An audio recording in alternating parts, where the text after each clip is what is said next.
There we go. Hello everybody. I am here.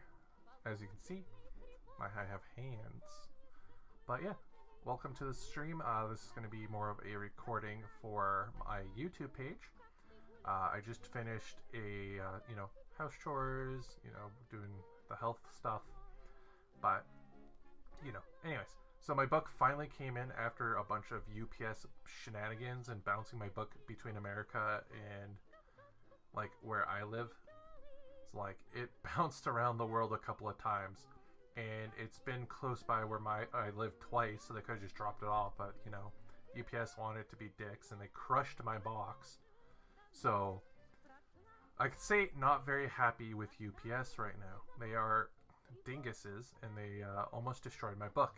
But luckily enough, the book itself, the Bedford truck I ordered with it for the free shipping, took the brunt of the force, so that box was crunched, but the book only has a little ding on the top left or right corner of the book, so the paper is fine, the autograph is fine. Which, for those who didn't know, and the reason why we're using a potato camera, normally I use this camera for another view or if I'm spray painting. The reason why we're using this camera is because I don't want a too clear quality of the book, because I don't want people using my video or streams to copy rules and just not going out and buying the book. So this should be enough to be like, you can kind of see what we're doing, and I can show an excerpt of the book, because there is no NDA on it, so I can just talk about it.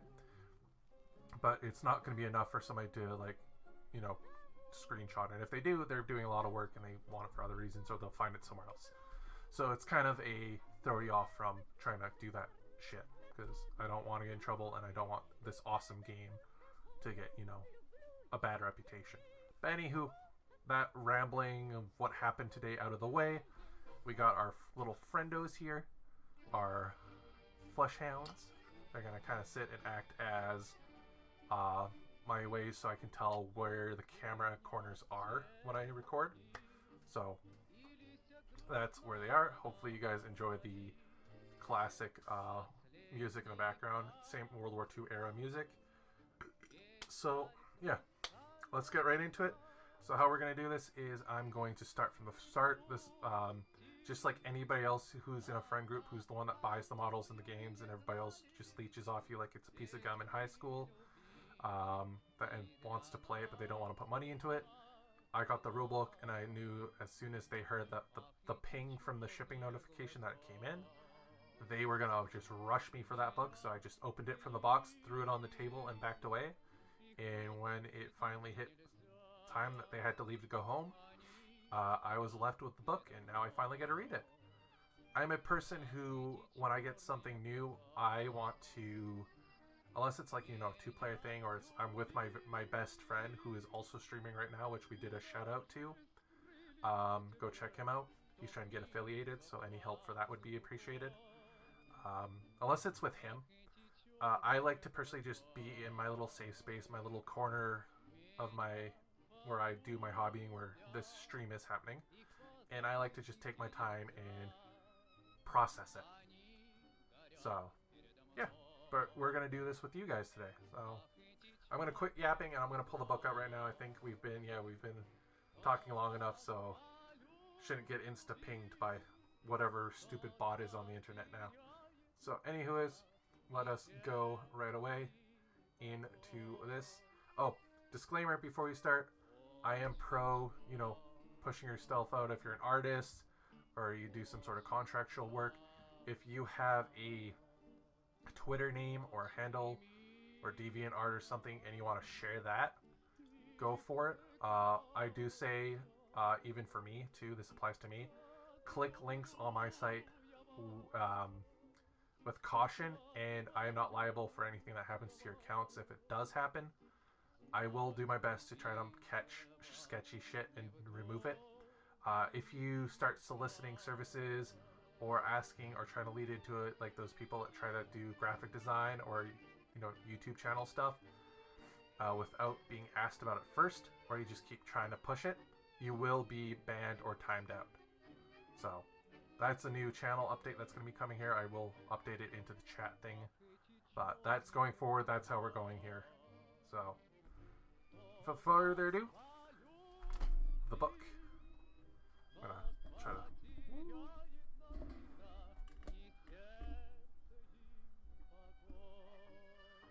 I gotta move my keyboard up a little bit more. Yes, we have the rule book here.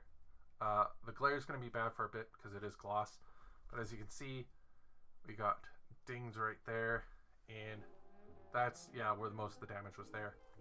We have the back and that same sort of gloss. And for those who are wondering, I did, oh, and there's scrapes and scratches here. That's probably for me. That's for me though, where I had to carry this in the bag and from them reading it. But anyways, nice clear pages. If you guys want to know, this was a signed copy. There's that beautiful signature. For those who didn't know, they did a thing where if you pre-order this on their website in the first day, basically, Alenzio, the guy who wrote this, signed them. So if you're wondering where yours is, it's in the back where the authors and the what resources we used section of the book is. So let's get right into it. There's a lot of quality of life improvements to this. I highly recommend breaking in the spine. For those who may not know what breaking in the spine is, you do this so that the front cover goes down, back cover goes down, and you just a little pages at a time just kind of fold it out, and then you want to do this until you work yourself either into the middle, or if it's a huge book, into other parts of the book, which the middle is the platoons. You kind of just gently push down on it, and then you fold it back up. You do that a few times. For gaming books like this, usually you only have to do it once, and then it's broken in. For especially older, like historical books, like historical in the sense of like they're collectible, like original Grimm Brothers fairy tales, you might have to do it a few times to be real gentle. But that's how you do that. And what that does is it stops you from ripping the glue out or breaking the back off the spine, so on and so forth. Mostly you have to do that with, I recommend doing that with hardcovers, especially like Shadowrun 5th edition, the hardcover for the rulebook on that thing was massive, and because of how it was made, a lot of people's books actually fell out of the hardcovers and they were just putting them into binders or coiling them. So I did that to mine and it's actually stayed together. So anywho, let's get right into it. We have the nice dark section here of the book. So we're just going to flip it open. Again, I'm not going to try to keep this in focus again because I want you guys to actually go get the rulebook. But we have the nice front cover here, and they're going to be pushing an app. So going forwards, they're going to be doing basically what Games Workshop does with their game app. They've also kind of changed the pages. So unlike the original book where they were more yellowed and they had like coffee stains and stuff to look like papers you would find in the field, they have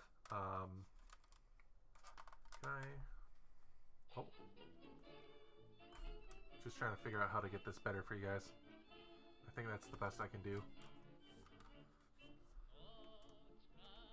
I think that's the best I can do, unfortunately. There we go. In the middle. Anyways, they have like this mark here, and every time friends were looking at this, I thought they crinkled my page. So that's actually supposed to be there. The rundown ink to make it look like it came off a printing press. Or maybe it's not actually supposed to be there and it's just actually from the printing. But yeah, the paper in this book is more cheaper in paper, it feels like. Whereas the last book, it was more of a laminated-y, plasticky paper. So, but there is a lot more pages in this book than in the other rule books. So I guess they did it to save on printing costs and um, book shape.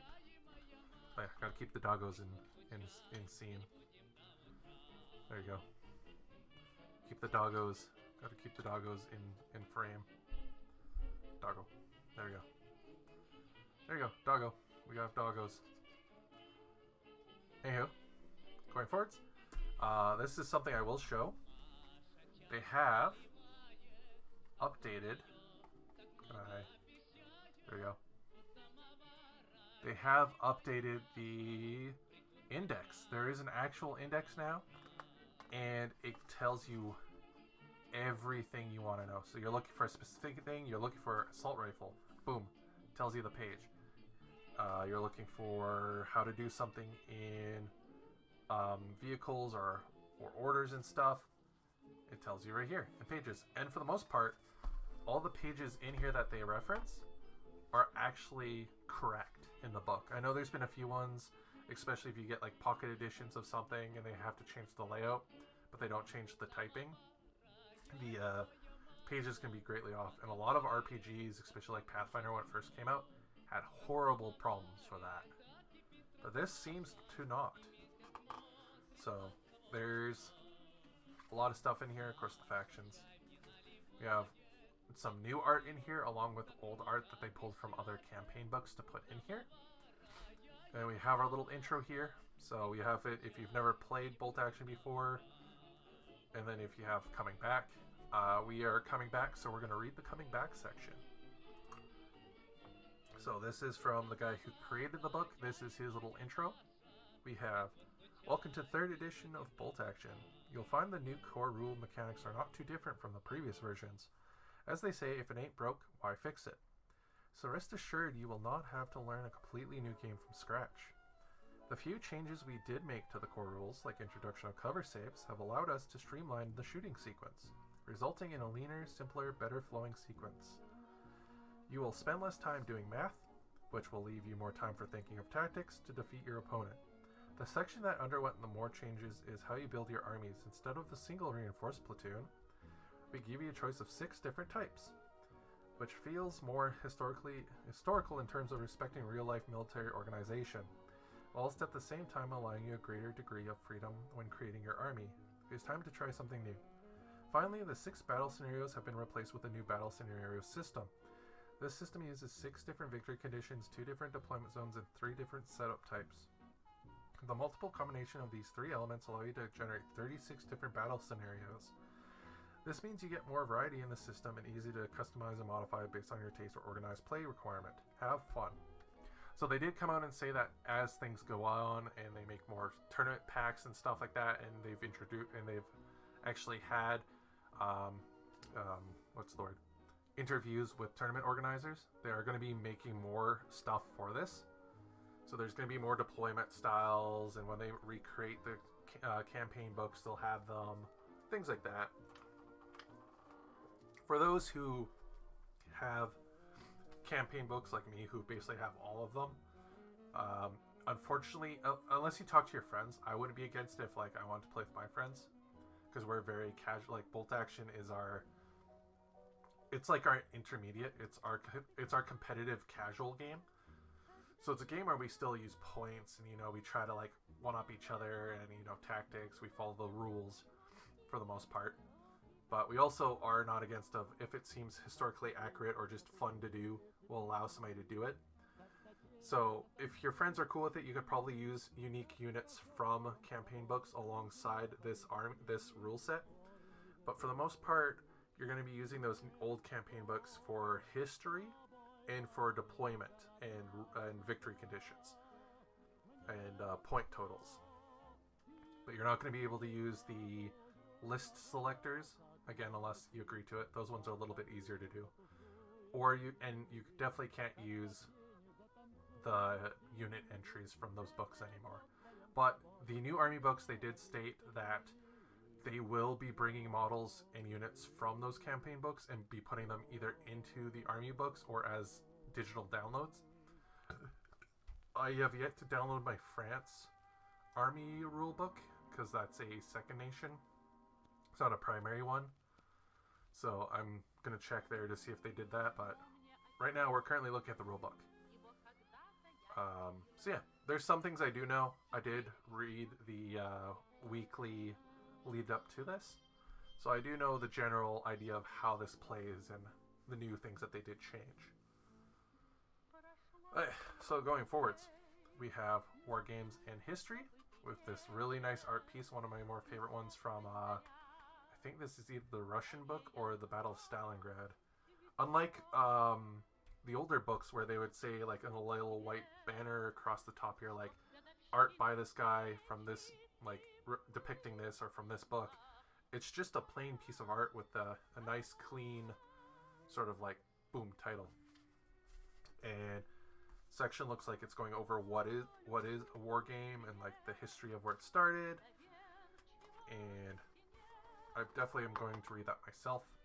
We have nice maps, so unlike the second edition rulebook where they actually just kind of like little blips like 1943, this happened. This actually takes this different sort of theaters, so time periods, shows you the map, and actually goes into detail for the most part. It doesn't go into super deep detail, that's what the campaign books are for, but it goes into a lot more detail than the other books did, and explains everything while showing you models. So, and then of course like the desert, and then we have, coming up here we have Russia, and then we have the Pacific, which is new for this one, and all that. And then we have the end of the war, which was Europe, with some really nice art. So if it's newer art, I guess they still kind of keep it. It's here by one of my favorite artists of all time. For that's not like, you know, digital artists for furry art and stuff like that. I mean like traditional art. This is one of my favorite artists, and I want his Octon Panzer, the starter box art. That one where it's got the firefly shooting the panther. I want that as a poster. I want this as a poster. He does sell art, but he's very selective of which ones he uses as posters. I believe this one is a poster, and it's about $60 his currency. And then he does also do commissions to recreate these arts that he does as actual paintings, and those are like 600 his currency. So it's all very much for my like conversion rate for me, but it's worth it. I would love a piece of art from him. And then of course we got what you need. Tape measures stay the same. So if you've played war games before, you need all the same things. If you played bolt action before, they didn't remove anything. So D6s, templates, pin markers, dice, stuff like that. And the nice thing being, it looks like new models and stuff you buy, like vehicles, will give you, in ordnance weapon teams, will give you dice for it. So when they release the new starter army boxes, because they changed how your platoons are laid out, so the old ones don't really work in a sense with the new one. Though they're still value, they're still amazing value. I'd still recommend them even with the platoon changes. You can build them to match, but you're going to be underpowered compared to somebody who's been playing already. So for slow grow, it's fine. But anyways, they are going to be making new starter boxes when the army of books, their codexes, when their codexes come out. So I hope they do like what they do with Conflict, where they give you dice for each unit that you can build in it, or they recommend you to build them as. And then you just, you buy your extra units on the side, and they give you dice. The only ones that don't is because you can build them in so many different ways and build them in different sizes, is the infantry boxes. Because you just buy one infantry box, you can basically build a rifle platoon. You basically build your primary unit for the game and play for like $70. Good times. Then we have into how basic stuff moves. For the most part, it's about the same that I've seen. So your 1-inch gap, you know, measure from the frontmost thing facing the enemy to their frontmost facing you. Again, no pre-measuring. Line of sight might be different in this one, so let's go into that. If I'm not talking for a while and you kind of see my hand going or stuff like that, that means I'm just reading ahead. Because again, like I said, I have not read this book. This is my first time actually physically touching the paper inside. So let's see what it says. Line of sight. Establish what an individual trooper may or may not be able to see. Does require a little necessary judgment on the player's parts. But this soon will become habitual after a few games. To determine what a model can see, lean down and take a look from behind the models and get a soldier's eye view. Okay, so true line of sight is still in the game. For those who play with units that may be laying down or crouched, for purposes of line of sight, it is considered that the model is standing up or maybe leans up or has a hole that it can shoot through the floor. For purposes of line of sight to see them, treat the model as if it's standing. But that's how it used to be in 2nd edition. We'll see if it's different in here. When doing this, you may ignore units of infantry and artillery, both friends and enemies. As in reality, you would not block line of sight, as they would spend most of their time laying flat on their bellies, unlike our brave models that represent them. If need be, you can gently lie them down or remove them to work out your line of sight. Usually people just use a line of sight measuring tape.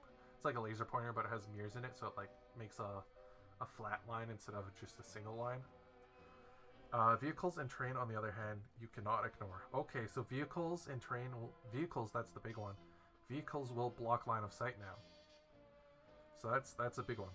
And I kind of like how, it gets to the point. What you need to know is bolded. So it's like, literally, like, how do I do line of sight? You ignore units, okay. Vehicles and terrain cannot be ignored. Done, boom, right there. I'm liking that so far. They will literally block line of sight of your models. Have a look from behind the fighter's head. If the torso head of any enemy model can be seen, okay, so arms, weapons, legs don't count. You have to be able to see the body and the head, which makes sense because that's where you'd be aiming. Enemy model can be seen clearly. We assume the soldier can see that enemy. If only a peripheral part of the model can be seen, such as an arm or a leg, we assume the enemy cannot be seen because there are just too many obstacles or distractions. The same is true for vehicles. If all that can be seen is a radio antenna, exhaust pipe, or the barrel, or some other extremity detail, we assume you cannot see the vehicle. This is important, except for dense terrain. Dense terrain is, let me check if it's the same.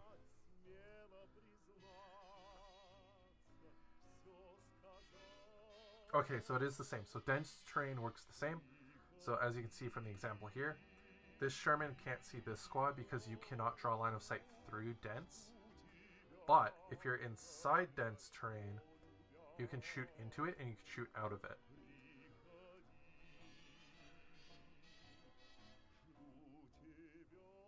Let's see. All units in Unit B can see the target C unit. Only 5 models.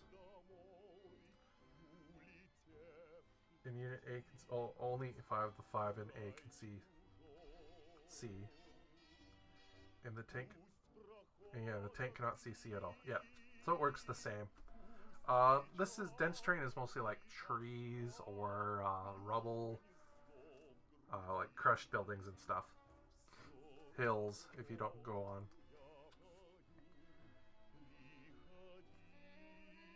Yeah, so that stayed the same.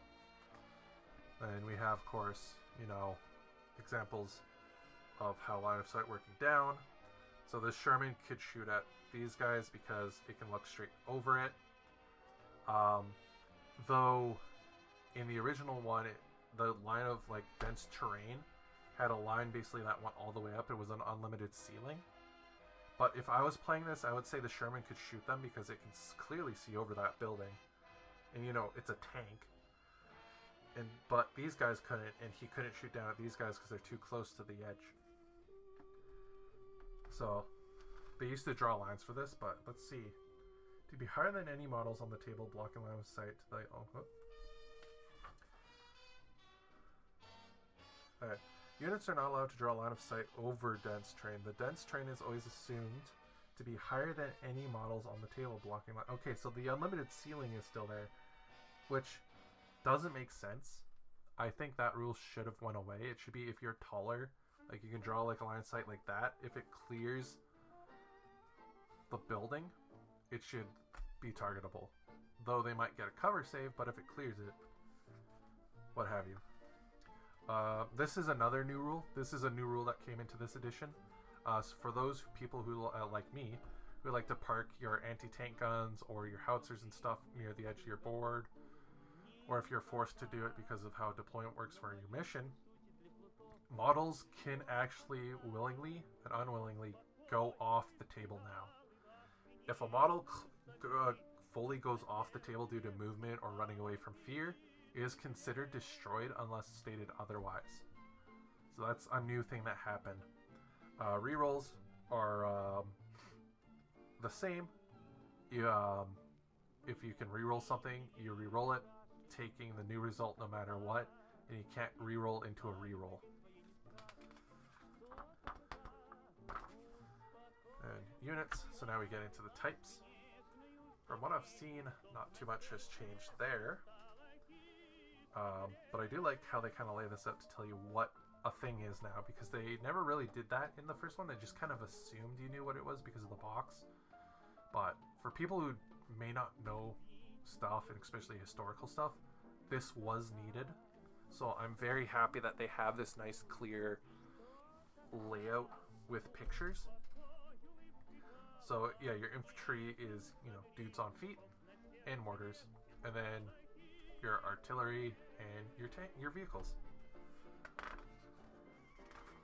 And then we have bases and stuff, formations, the 1-inch gap. Because this game allows you to model and stuff, they're not against you doing custom stuff. They're just like, assume that the model is this. Oh yeah, and then they also introduced these things. These are like reminder sections. So if you need to look at something very quickly because it's going to pop up a lot, boom, right here. So the 1-inch gap is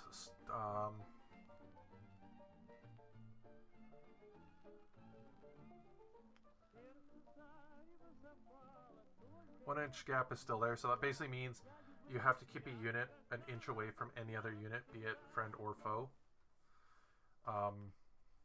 Same with formation, coherency, that's still the exact same thing. You got to be within 1 inch of each other. I think for artillery it's slightly different. You got to be within an inch or two of the breech of the weapon. Then of course all infantry is on 25mm. And then the artillery pieces are technically supposed to be off of a base, but they give you bases nowadays because people want to put stuff on bases. So, important note, the basic game rules are written with units of infantry in mind. This allows us to explain how the rules work without overcomplicating matters, with the numerous special rules that apply to tanks, howitzers, and such the like. The rules for different types of artillery and vehicles are explained separately in their own sections. Okay, we have the turn. Famous scene where the Russians, this is during the Russian War, they have prisoners and they're trying to get out, and then we have kind of like how the turn goes. So if you've never played bolt action before, how this turn system works is you gotta keep the doggos in view. How the turn system works is it's a alternating turn system where every unit has a dice to represent them, and it's a d6 in shape, and each one has an order on it. But you put all the dice in a bag or a cup, whatever some sort of shake-up system that you can't see into. You pull the dice and you get to choose an order. You get one action per turn. Put it to the unit and do the thing. Once all orders have been placed out, or enough models have died so you don't have any more dice in the bag, and both players is the same, the turn ends. You take up all the dice, leave anything into down or ambush, and then you go up to the start of the next turn, and you just repeat until victory conditions are met or you're done for the day, so on and so forth. Basically that's what that's saying here. Losing dice, talking about how you do it. It's basically This part is basically going to be the exact same as old editions. Orders are about the same also from what I've seen. Again, some more beautiful artwork. I think only one thing has changed. That's because of how combat works, and which we're getting to, I think, after this. But for the most part, combat works, or orders work the exact same. Down is the only thing that changed, and that is it gives you +2 to your cover save, which is basically what wounding used to be, or it used to be in the old ones. It would basically add to the difficulty to being hit when your opponent would roll. So it would give +2 to the number needed to hit. And especially if you had veterans, you can be like, I'm going down, and you just are on double 6s to hit, which in this edition, double 6s are no longer a thing. Same with exceptional damage. You can no longer just snipe a higher point cost unit or weapons team off the board anymore, which is really good, because now you can take your commanders and your medics and stuff with full squads, and it doesn't matter anymore. It's really nice. Pinned. Pin is pin. Pin works about the same as the last time. It's morale damage, though you only take a -1 once for being pinned. It no longer stacks. And we go here, order tests. So if you take, if your pins, PIN, equals to or exceeds your morale without special rules on your unit, your unit flees from the board and counts as being destroyed. This is really nice table, actually. Full strength. This was a thing I noticed. Full strength has been reworked. It used to be you had to have like 12 or plus models in the unit, which excuse me, back in the day, some units couldn't get that high. So how this works now is whatever the minimum amount of dudes is in that unit, if you have double that amount or more in the unit, that's full strength now. So if a squad of like you have a minimum of 4 dudes in the squad and the max can go to 8, if you have that 8, you get the full mix. Or if say a unit of 5 guys can go up to 12 and you buy 10, you get the full strength. Pin and down. So let's see. Going down stayed the same if you have pins, so you don't have to do an order test. So when you rally, this rally has changed also. Rally is you still got to make the order test, but you ignore the negative modifier, so you ignore the pin markers to the test. If you succeed, instead of rolling like a d6 to see how many you remove +3, they're just all gone now. So there is still a bit of a challenge that you could lose, basically just don't succeed, or you only, like, instead of being feels bad man and only removing like 2 pins, it's you either go down and you fail, which gives you that cover bonus, which is better than nothing, or you remove all the pins. So this game is going to be very quick. It's going to be very much pushing forwards.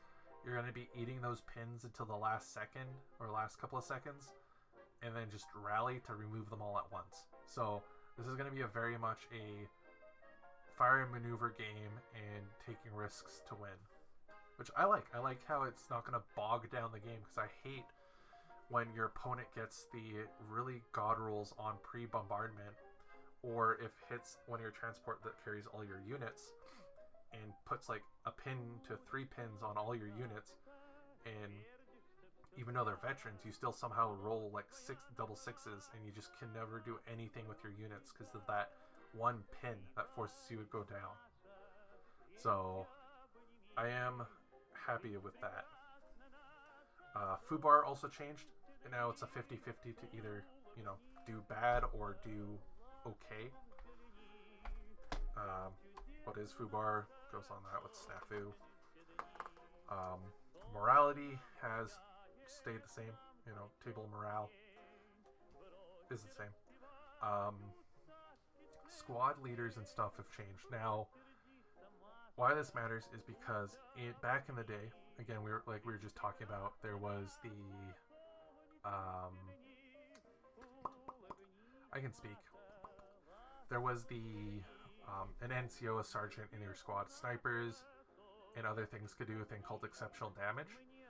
Exceptional damage was if you rolled double six base rolls. Snipers always counted as doing it, but if you rolled double sixes, so you roll 6 to wound and then you roll a 6 again, you could choose which model or thing in the unit died. For weapons teams like machine guns and mortars, this meant you blew up the weapon itself, just causing the unit to instantly run. So a single dude could kill a squad of 3 dudes instantly and make you lose an order dice, which in a resource-based game, that's a huge hit. So to combat that, because a lot of people house ruled that away, is you no longer can exceptional damage, but snipers still snipers, so snipers didn't get nerfed. They just got, you know, in a different route, like advancing in a different direction, basically. So they still suck, and it kind of sucks. It hurts. It's a feel bad, man. But how they changed it is everything now has a squad leader. So be it machine gun, be it infantry, so on and so forth. If it has people, it has a squad leader. And that's usually the guy, like say in a flamethrower team, that's the dude with the flamethrower. In an infantry squad, that's the sergeant, so on and so forth. If a thing would die and it would cause the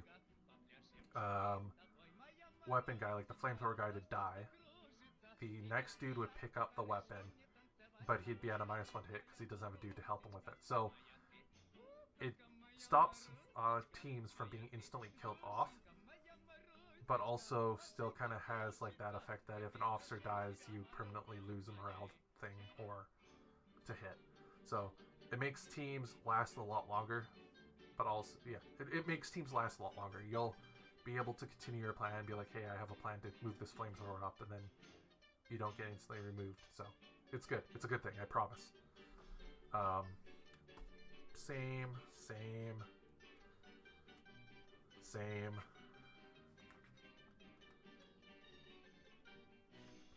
That's all the same.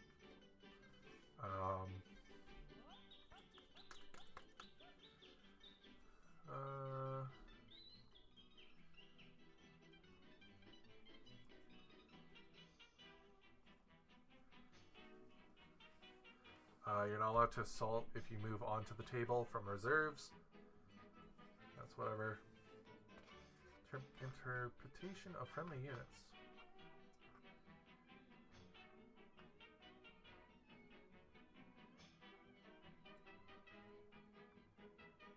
Oh! You can now move through friendlies. This is new. In the older editions, you could not move through anything. Now it looks like you can move through friendly models as long as you can end your turn past them and be an inch away. So tanks can move through infantry, infantry can move through other infantry, infantry can run around tanks as long as you can finish your move an inch away from them. So that's really good for people that play horde armies. So that's really good. Impassable is still the same. Rough ground is still the same. Obstacles, you know, buildings. And we have the chart again for moving. Let's see, road, wheeled, ×2. No, that's way, yeah.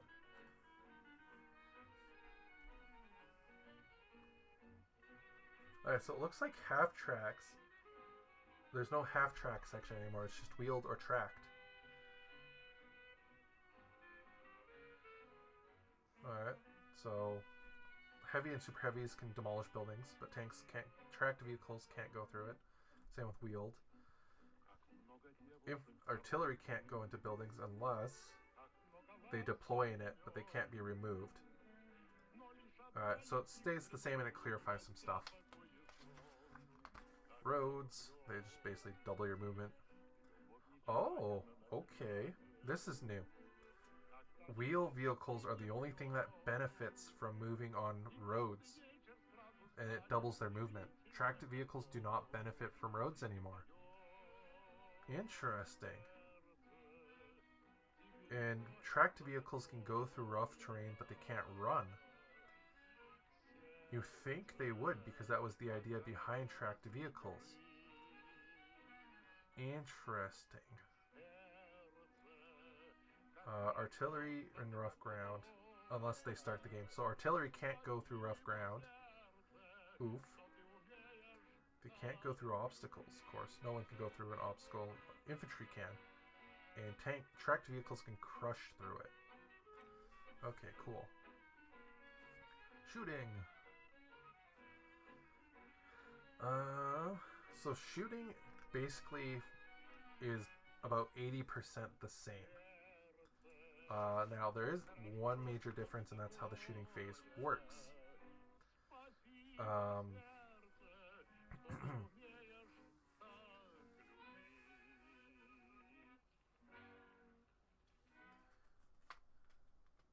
So shooting through enemies to hit enemies will provide cover. Shooting through friends works the same. To hit, so now to hit is different. I can talk deep into this because they showed this off. So how it works now is instead of being on a base 3, you start on a base of 4, and you only have 3 modifiers now. You have you add +2 to your dice roll if you're point blank, and then it's -1 for if you're pinned, if you're inexperienced, and if you've moved. That's it. And if you have a 9 possible shot, so basically it would make it so like the old days where you have to roll 6 and then roll a 6 again to see if you hit. So your modifier to hit would be higher than a 6. It's still the same. Double 6s will still hit. Pinning again works the same. If you hit, do a pin. This is I'll show you guys this, but this is a homage to questions that would keep getting asked at Warlord Opens and in other FAQs. People wanted grenades in their units, which, to be fair, that's kind of, I would too. They kind of have that rule with the French rifle grenades, same with Japanese knee mortars. But close combat is grenade range, and that's why you get a +2 to your combat range, is because of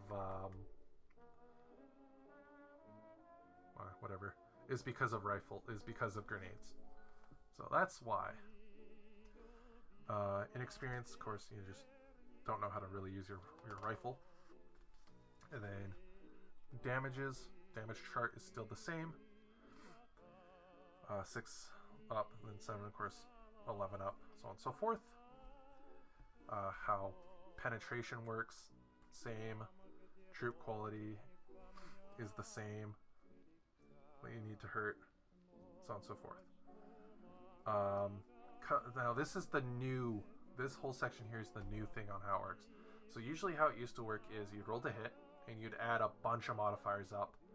So like, are they in cover? Are they downed? What's their rating? How many pins do you have? Are you long range? Are you short range? So on and so forth. And then you'd roll your dice, and if you hit, you'd take the amount of dice you hit with, and then you would roll to wound, which would be their veteran C, which would be this. And then if they were down, or if they were in hard cover, it would +1 to it. So, and then that would be it.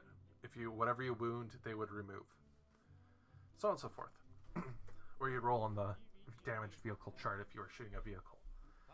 Now how it works is it allows and I kind of believed this is how they should have done it in the first place, is allowed the person whose models were being killed to roll the wound rolls. But this is what that does.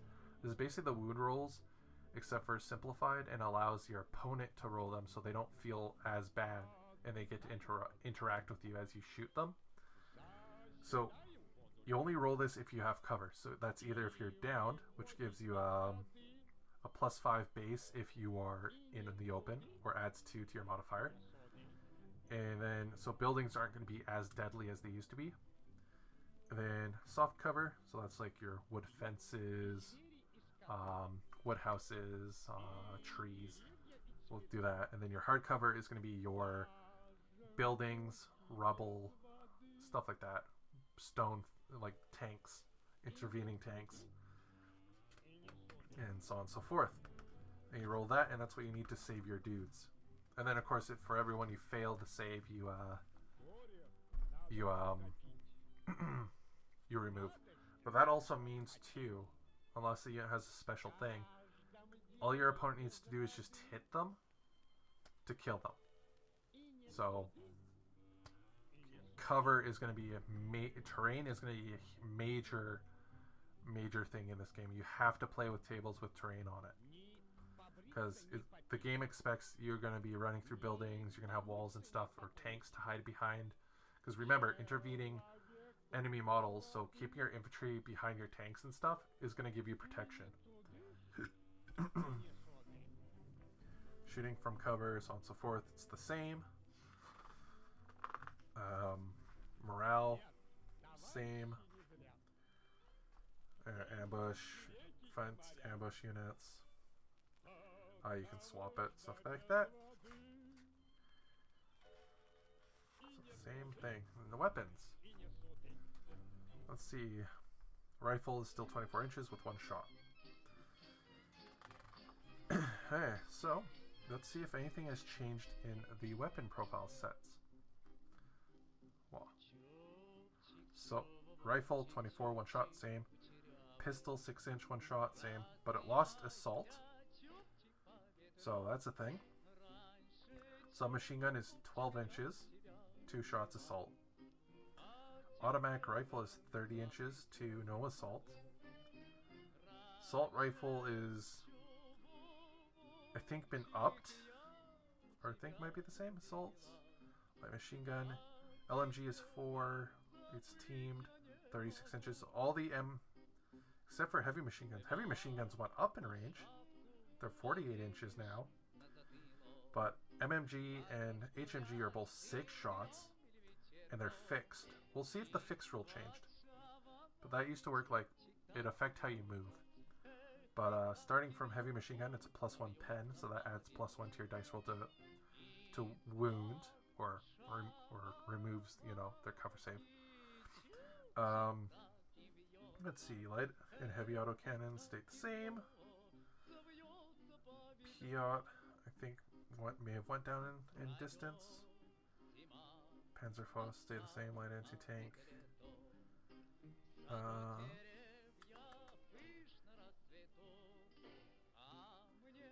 For the most part, they stayed the same.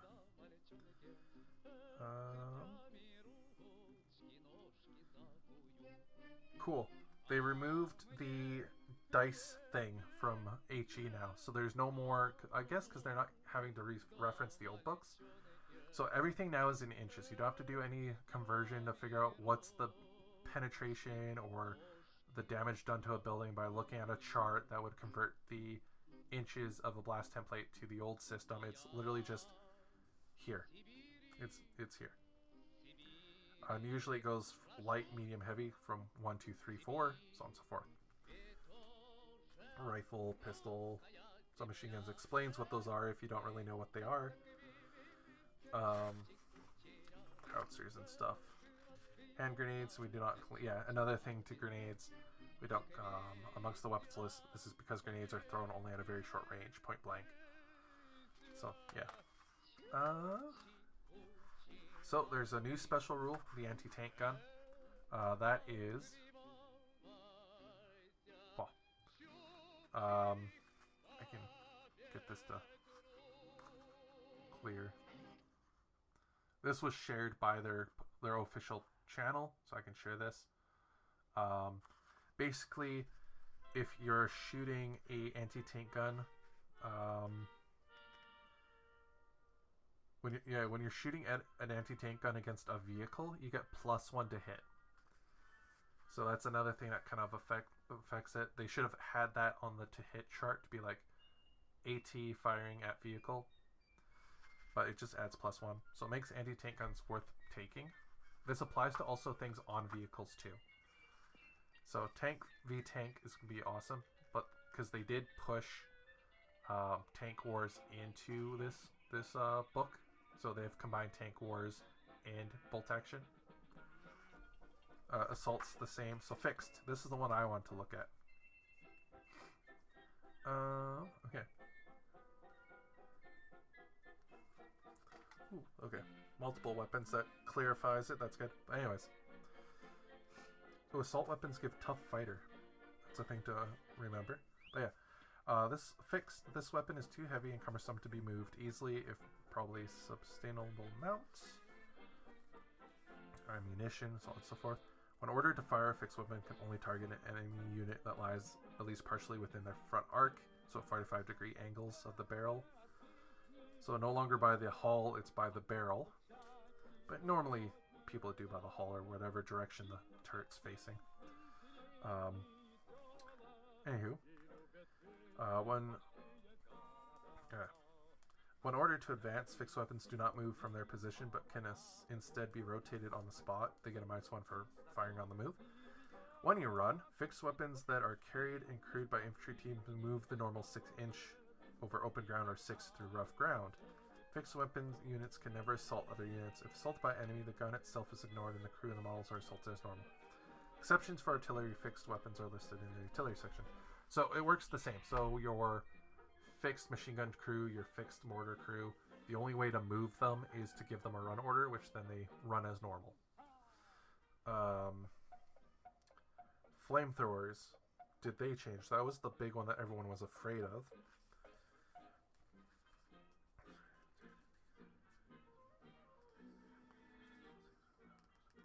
So you don't get saves against flamethrowers, so they became deadlier.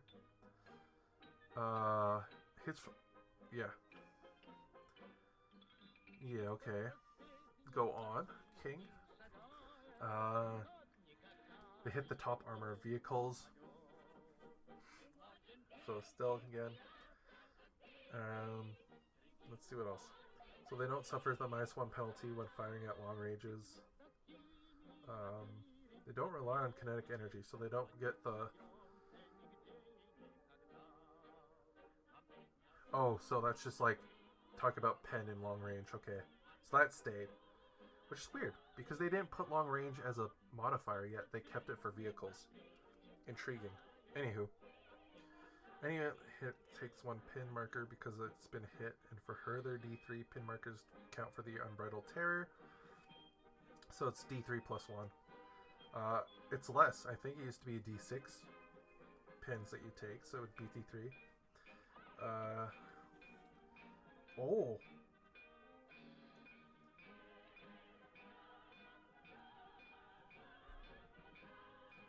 Oh. Okay, this is new. So, the unit that is firing the flamethrower, be a vehicle or infantry, receives 1 pin marker. Whether they hit or miss the target, this represents the danger and confusion of these weapons. A unit hit by a flamethrower must check its morale once firing, and that's the same. And of course, after you've worked out all the pins. So you apply all the pins, and then you roll morale. Regardless of the casualties. After you shoot with an infantryman packed flamethrower, roll a d6 on a 1 or a 2 now. The flamethrower runs out. If this happens, the man carrying the flamethrower is replaced with an unarmed model. If you don't have such a model, remove the model instead. So basically, you get to keep them. They just become 2 dudes with like rifles, or if you can take an upgrade like an SMG or something. When rolling on an armored vehicle, after shooting a vehicle on a 1 or a 2, the fuel runs out and is now useless, but you can use all the other different stuff on the vehicle. Armored vehicle damage results against vehicles equipped with flamethrowers. Add +1 to the roll to represent the increased risk from fuel. So, flamethrowers have become deadlier, but they've also come with more disadvantages. So, but again, this game has become a lot more deadlier and a lot quicker. So you're running around with like 6 flamethrowers in an army now. But it's basically with how it's balanced out and how dangerous this is to use. It's basically as if you had the same guy. So it's just the same game, but on a larger scale and slightly quicker time to kill, which seems to be what a lot of games are kind of going into now, which I really like that. So even though stuff dies, it doesn't feel bad because you have other stuff to use. Like you're not losing your trump card So, really good. I do, thinking about it now, I do like this version of Flamethrower a lot more. It's still gonna make me a little butthurt when I get hit by it, and my Flamethrowers can never do anything, and I roll that 2 for it to die. But it feels better. HE is the same. This is the chart I was talking about, but now again, it doesn't convert. It just tells you that if your HE is a 3-inch, you will be doing 2d6 against the building. That's important for buildings because you can crumble buildings. How blast templates work, that stayed about the same. Multiple HE.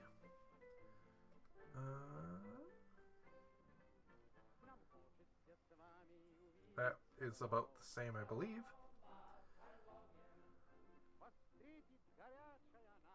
Okay, so what's this? It's fire. In case, roll all the dice to hit first. For every hit scored, place one template on the target unit as described above and add together all the scored hits.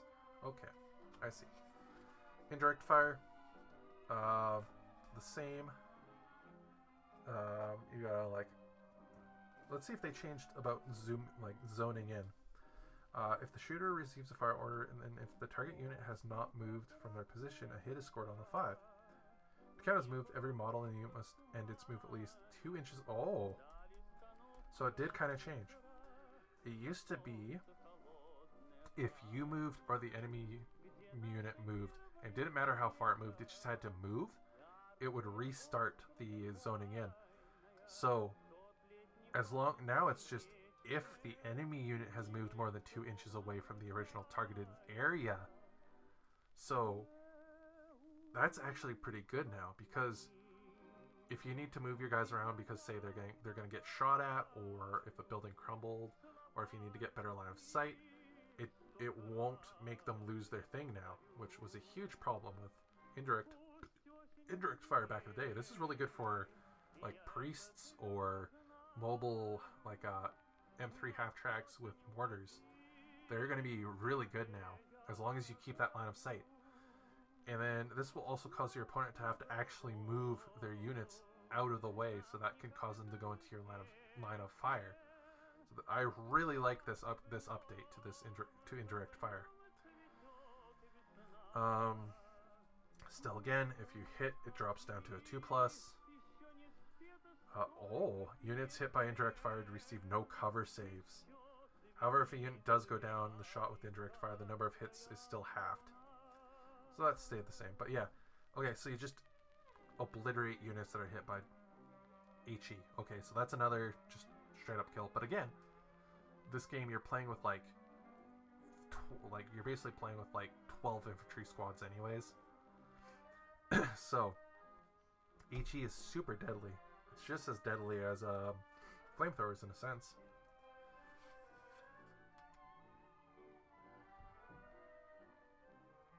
Oh yeah, there was another thing too that happened in here.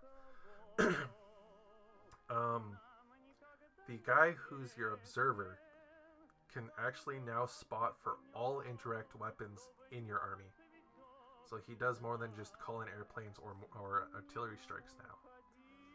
So they are worth taking.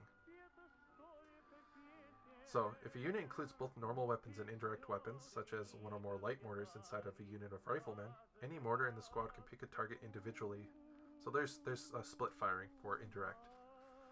Now, cool. Spotters, yeah. So here's where it's talking about spotters. Spotters, some indirect weapon teams can provide a spotter as indicated in various weapons. Spotter is part of the mortar or artillery unit, but is always treated separately and is not one of the crew. They cannot be placed within coherency of the weapon crew. Their role is to lie in some forward position, where they can relay coordinates. As the spotter forms part of the same unit as the weapon he is directing, no separate order die is provided for them. Yeah, they share an order die. That's the same. Okay, I see why. This is one for a friend of mine who kind of got upsetty spaghetti about a thing that he used to do. So the reason why you can't use a spotter in a vehicle now to shoot the weapons is because the spotter is basically no longer a actual model, but just like a token to represent it. So they can't shoot or assault anymore. They're just a placeholder to act as line of sight. So does that mean they can be shot at? Assault or fire weapons gets you. So however, that spotter that does not have an order dice next to it is always counts as down. Okay, so they're always downed. That's good. If an indirect fire weapon is fired by a veteran or regular crew, the crew are assumed to be able to also see whatever any spotter or forward observer, yeah, that's the one I was saying, in your force can see. So that's why you can hide weapons behind buildings and stuff. Okay.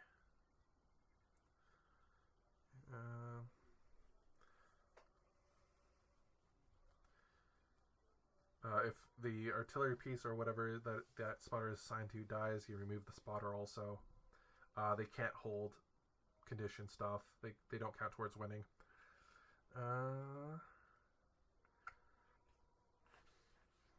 So you can still kill the spotter. He shares the same veterancy as the team. But yeah. So there you go. Multiple launcher. It's the same. Okay. So they nerfed. So basically, a thing was supposed to be really good in the old editions, and they thought it was too good because people cried about it. They nerfed it by making it so whatever you fired, also you receive a pin. So if you fire multiple launchers, so those people who are running Katusha spam, or what are they called? The Waffen Wonderwolfel or whatever, Nubelwerfers. Every time you fire that thing, even if you miss, you take a pin marker on your dudes. So be careful with that. One shot stayed the same. You can only use them once in the entire game, and you can split fire. You have to declare all target for all the weapons in the squad before proceeding to roll anything. So if you elected to shoot all your Panzerfausts at one thing, you have to shoot them all at that thing until it's dead, or you miss all your shots. Team weapon, that's the same. Shape charge is the same. Squad-based team weapons. This was kind of a thing that was brought in through later stuff. Support team weapons.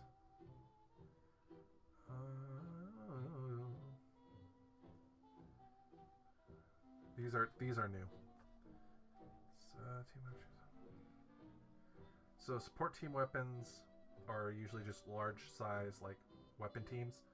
As long as there's at least 2 other dudes in the squad, they don't suffer the -1 to hit penalty for losing a loader.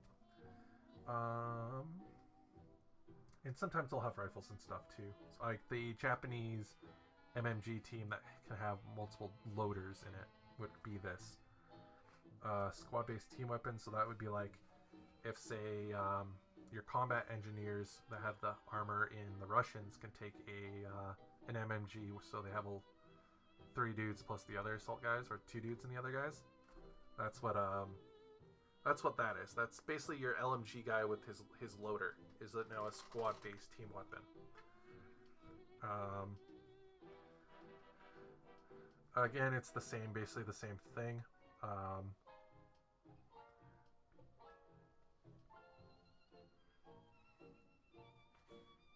He has to stay within an inch of the... Does he have to stay within an inch? Yeah, so the loader has to be within the inch of the guy with the LMG or the weapon. And if the loader dies, he suffers a -1 hit to hit.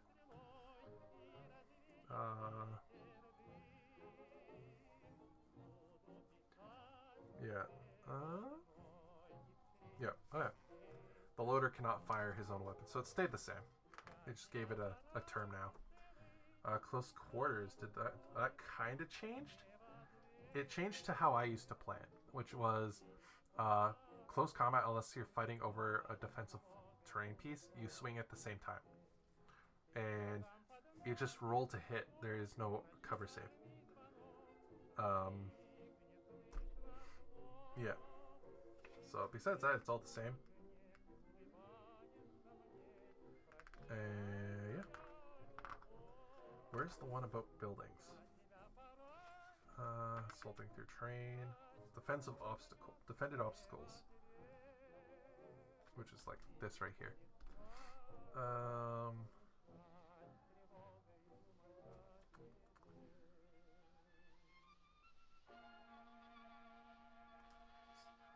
So basically, if you assault a defensive terrain piece like this, the defender gets to go first, and then you, unless you have the engineer keyword or other assault, like flamethrowers and stuff. So basically, you have to be combat engineers. First round, roll for 2 damage. Both attackers and defenders roll damage enemies simultaneously. This unit in combat makes 1 assault attack per man. Special rules can change that. There's no taking cover from a hand grenade, blast, bayonet thrust, or point-blank shot. All close quarters hit attacks against other infantry or artillery crews hit automatically and allow no cover saves. Instead, simply proceed straight to rolling for damage. This is done in the same way as for shooting. Okay, so you still roll for wounds. So it's you roll to hit.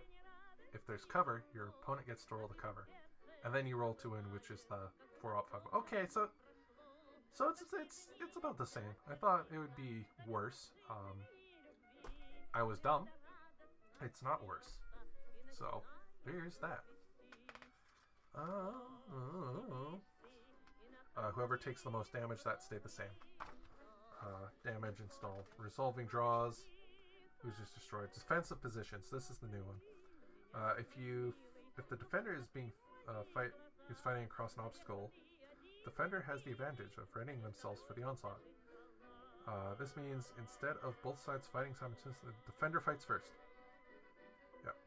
Note, however, defenders that are down when they are assaulted cannot benefit from defensive positions. Because they weren't peeking up. Winner regroups. Okay, so this might be new.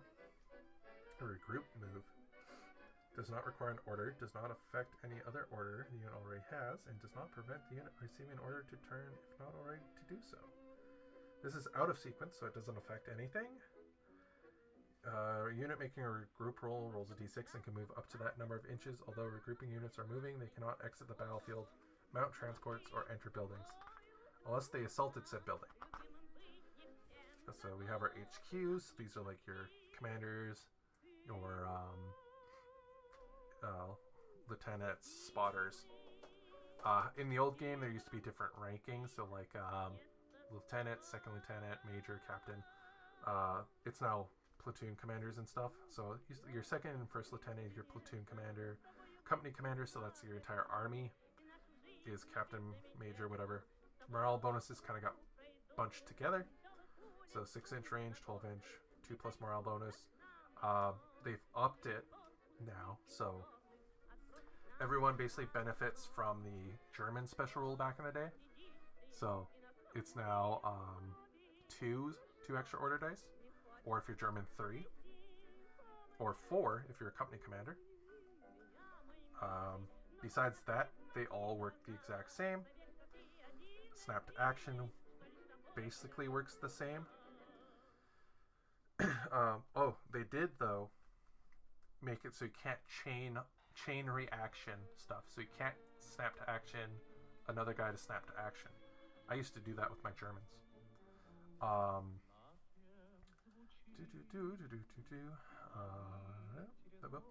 Yeah, so platoon commanders cannot. Yeah, so you can't snap to action into a snap to action with guys not in his squad. So big sad on that end. I think the Germans should be able to do that. If not, everybody should be able to do it, but I don't know the game. So yeah, that's kind of dumb. I don't like that. But you know, it may make sense later on. You cannot use the same ability in the same turn. They are busy obeying orders. So you can't double. So you can snap to action other people in different commands, or at least the company commander can. But they can't double snap to action a unit. So you can't do a unit twice. Then you can do it in any sequence. Place normal d6 or other markers on top of all the order dice issued simultaneously to and by the officer, so that you don't have to remember which units has been ordered while you carry out the orders. Yeah, that's the thing. So besides that, it works the same. You just can't double snap to action anymore. You can't make your entire army go off if you position right. Medics. If they are within 6 inch of the medic, if infantry or artillery is within 6 inch of a medic and suffers damage from small arms fire. Oh yeah, so it has to be small arms fire. Roll a dice for each damage taken, so basically each wound. On a 6 up, you ignore it. So it's got a 6 up, feel no pain if you have a medic around you. You cannot anymore. You used to be able to do this to any wound that they would suffer. But it kind of makes sense if you got hit by a freaking like anti-tank round, a medic ain't putting you back together. And also you can't do it in close combat. That kind of makes sense too, but it makes more sense from the anti-tank round. It would still work in my opinion if it was in close combat, because like they could be running to pull somebody out of the way while the others hold them back, stuff like that. Again, medics can't attack or choose to assault. They can only react with a pistol if they're getting shot at, like charged. They also don't count for purposes of being capturing objectives. Are worth nothing if they're killed. See, that's the thing that they added. So basically, medics are not worth targeting. The only way they'd be worth targeting is if to remove that 6 up feel no pain from your rifle, like if you shot them. But there's so much stuff on the field that can just ignore this rule now. Medics are basically just if you have the points, but they're now useless. Medics are not worth taking.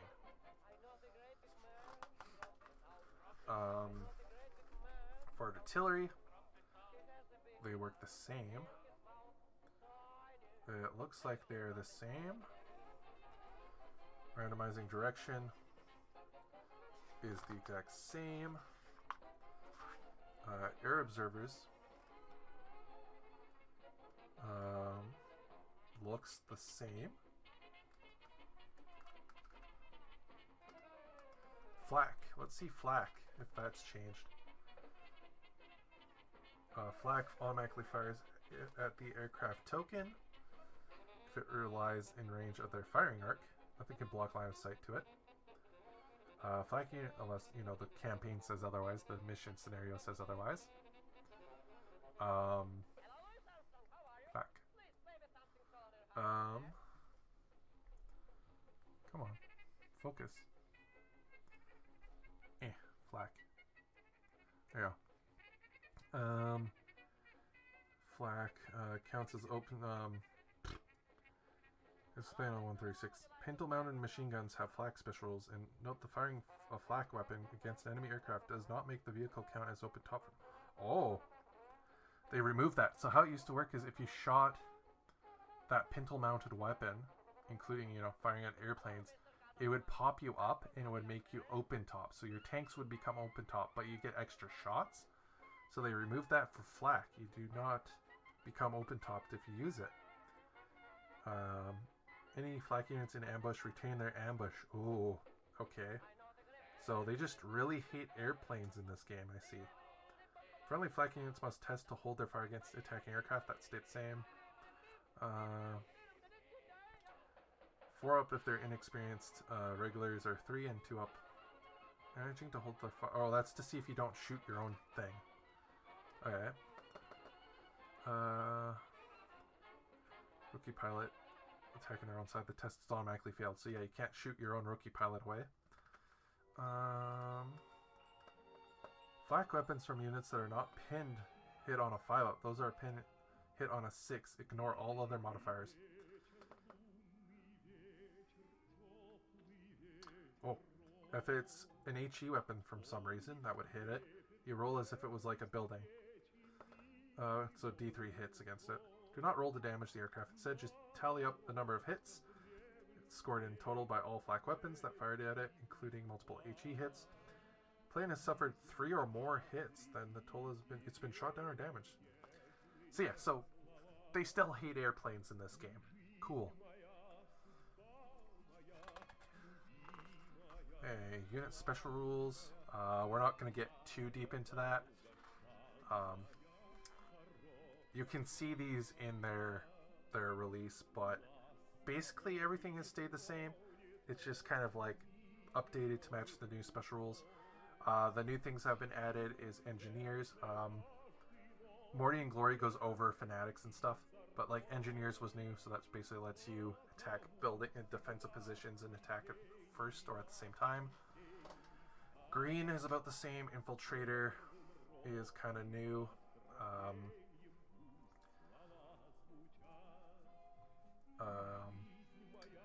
So these are like your scouts, your snipers and stuff. If a unit takes cover, it does not have an advance or run order on it. It gets an additional +1 to the cover save. In addition, the unit might benefit from special deployment rules as in the scenario. So, the sniper auto-deploying, unless it's in the special rules for it, doesn't automatically just get that anymore. It's now scenario-based. So, it'll probably say infiltrators can be used, and infiltrators do this. So that's cool. It simplifies a lot of things. And I like this that you got a +1, so it's like your camo cloaks and your ghillie suits. Fanatics basically work about the same. Fanatic units with at least 2 men left are not routed and destroyed when they have a number of pins equal to their or higher than their morale value. Of course, such a unit is not very likely to be able to do anything until it manages to rally. When a Fanatic unit is defeated in close combat, it counts as draw instead, fight again, keep going until one of the sides is wiped out. Ignore, so this is kind of a new thing to it. If it's forced to take a morale check, they ignore negative morale modifiers from the pin markers, so long as the unit has at least 2 dudes. Should a unit be reduced to 1 man, it makes the check as normal. Remember order tests. So this is a big one. Order tests are not morale checks, and therefore are modified as normal. So, fanatics don't ignore the pins on them if you make them do a morale test, and that's why it's saying you have to rally them. They just won't die for morale damage, is all. Fieldcraft was a new thing they added to kind of universalize all like mountaineers and rangers and pathfinders and stuff. It just means they can move through difficult terrain and rough ground. Difficult terrain is like rough ground and rough, like, you know, they can climb impassable terrain and stuff like that, or buildings and shit. Rough ground is open ground for them. Motorcycles stay the same.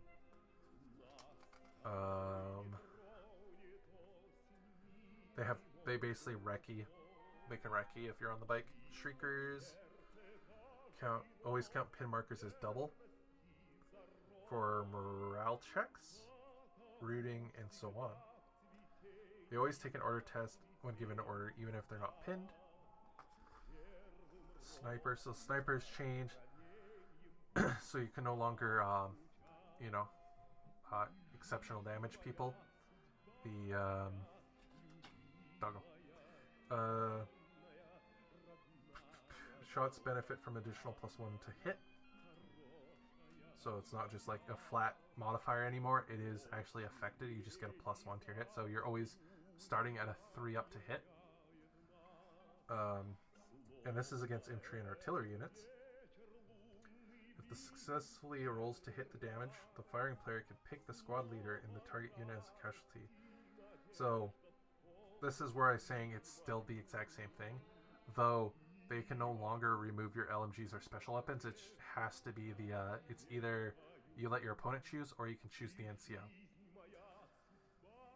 So that is your, weapon team guy. The other guy picks it up. So medics, but that's against the Geneva Convention. But yeah, so basically it hurts, especially if you don't play Germans who can just replace their NCO. But this stops snipers from one-shotting your flamethrower teams, your mortars, your MNGs. Snipers are still doing what they're supposed to do historically, which was sow chaos in the ranks by taking out leaders. So they're still really good because they're going to be chipping away at stuff or being finishers if you need that guaranteed hit to take out low health units. Or if a veteran squad or something is coming down on you, you can snipe the HQ out and make your opponent lose their order dice on the command unit, or make them lose their observers. So if you want to kill those very important teams, you can neuter them So basically, they'll still have rifle guys running around, but they'll lose their ability to pull dice. They'll lose the ability to call in artillery shots or use their observer for all their other indirect fire stuff, or make enemy infantry have a permanent -1 to their morale. Tough fighters may have changed. Stubborn is the same. Tank hunters is the same.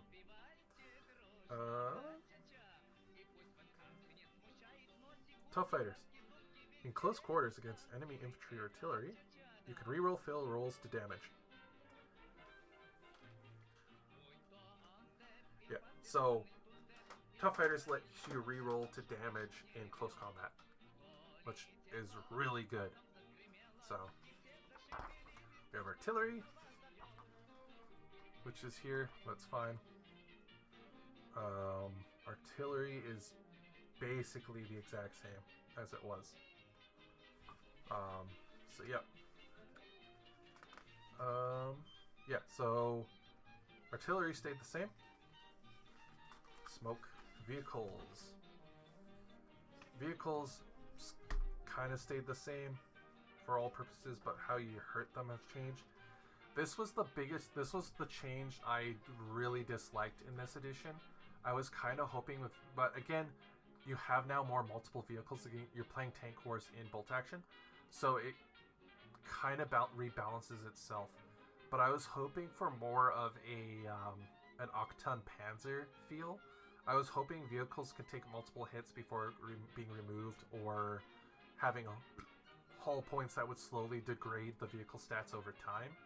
I found, and a lot of people say it was the other way for them, but in a lot of the games I would play with vehicles, I found it had the same issue as it did in 7th edition Warhammer, or 5th to 7th edition Warhammer, where either the vehicle will survive the entire game and maybe lose a weapon or two, or it will be instantly dropped by the first shot in turn 1.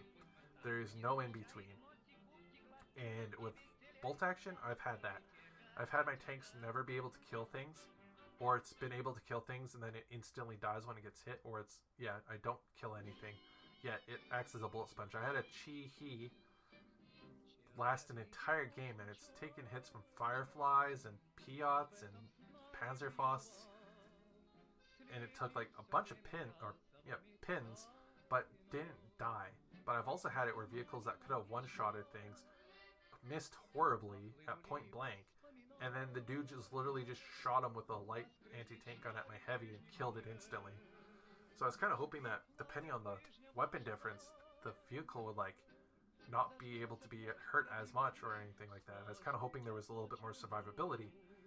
But as we saw that in this version of the game, you're taking multiple tanks now, it kind of speeds it up a little, while still, you know, doesn't feel as bad depending on positioning and what you're doing with your tanks.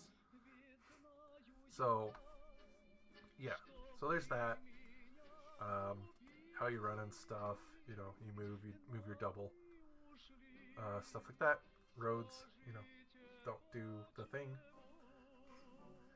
Now, did they change pivoting? So let's see. Advance. Tractor vehicles. Oh, okay. Advancing a moves up to 9-inch, and wheeled can move up to 12 when they advance. At any point during the move, before, after, or any point in between, the vehicle can make up to... Okay, so they made it so that both vehicles can do this. So both vehicles can pivot twice, 90 degrees.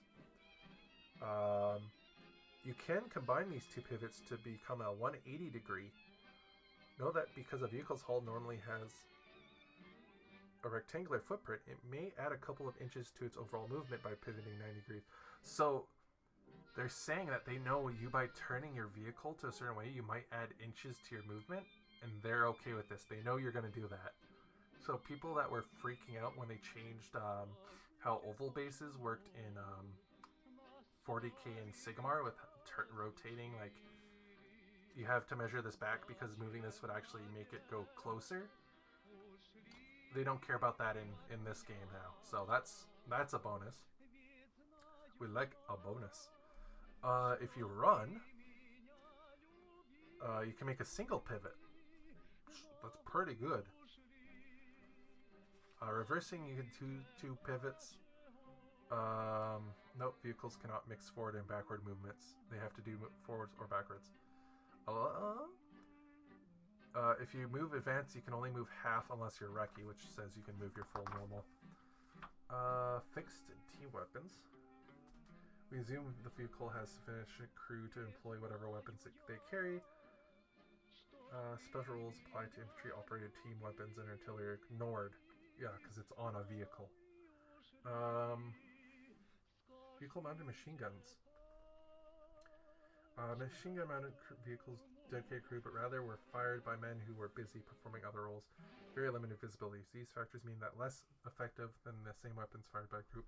Yeah, so this is the special rule that basically says when you shoot a machine gun from a vehicle, you round the total number of shots from its base core. And as you'll see in the other video I'll have after this one, because this will just be directly uploaded to YouTube, it'll have brackets. So the bracketed number is its full shots if it was on the ground. And then the number beside it is its half. So LMGs on a vehicle will get 2 shots. MMGs and an HMG will get 3 shots. If you're German, I believe that still that 3 shot goes up to 4 shots, because the +1 is applied after the final number of shots you get is calculated. Yeah, so your firing arcs stayed the same. So this is what I mean by when people have like a hull-mounted like anti-tank gun, they use this as the firing arc, not the barrel. Coaxial's the same, turret mounts are the same, case mounts the same, 2 or more weapons is the same, ambush, pintle mounted, all the same. Everything else is basically about the same. Roll the damage. Modifiers for damage, so vehicle side or top. Rear is +2. Long range minus, so that's like if it's more than, so long range is determined by you measure it, and if the measurement is longer than what the gun is in half, so I think it's like 36 is like 18 or something, so it's like if it's more than 18 then it's long range. That was a thing you had to remember in the 2nd edition, which, to be fair, if you want to continue to play 2nd edition because you have all those campaign books or you have stuff that you like in there, completely go for it. It is okay to play your old editions, and it's in any game. It is okay to play old editions if you like them. And 2nd edition Bolt Action, with its bit of flaws, is still a really good game, and I still think it's one of my more favorite competitive / narrative. It's my favorite hybrid game. It can do anything you need it to do. It can be a campaign game, it can be a casual game, it can be a tournament game. It can do all those niches. Now, in the feeling of this version of the game, it does feel like they did go a little more referencing tournament players and competitive players, which kind of sucks.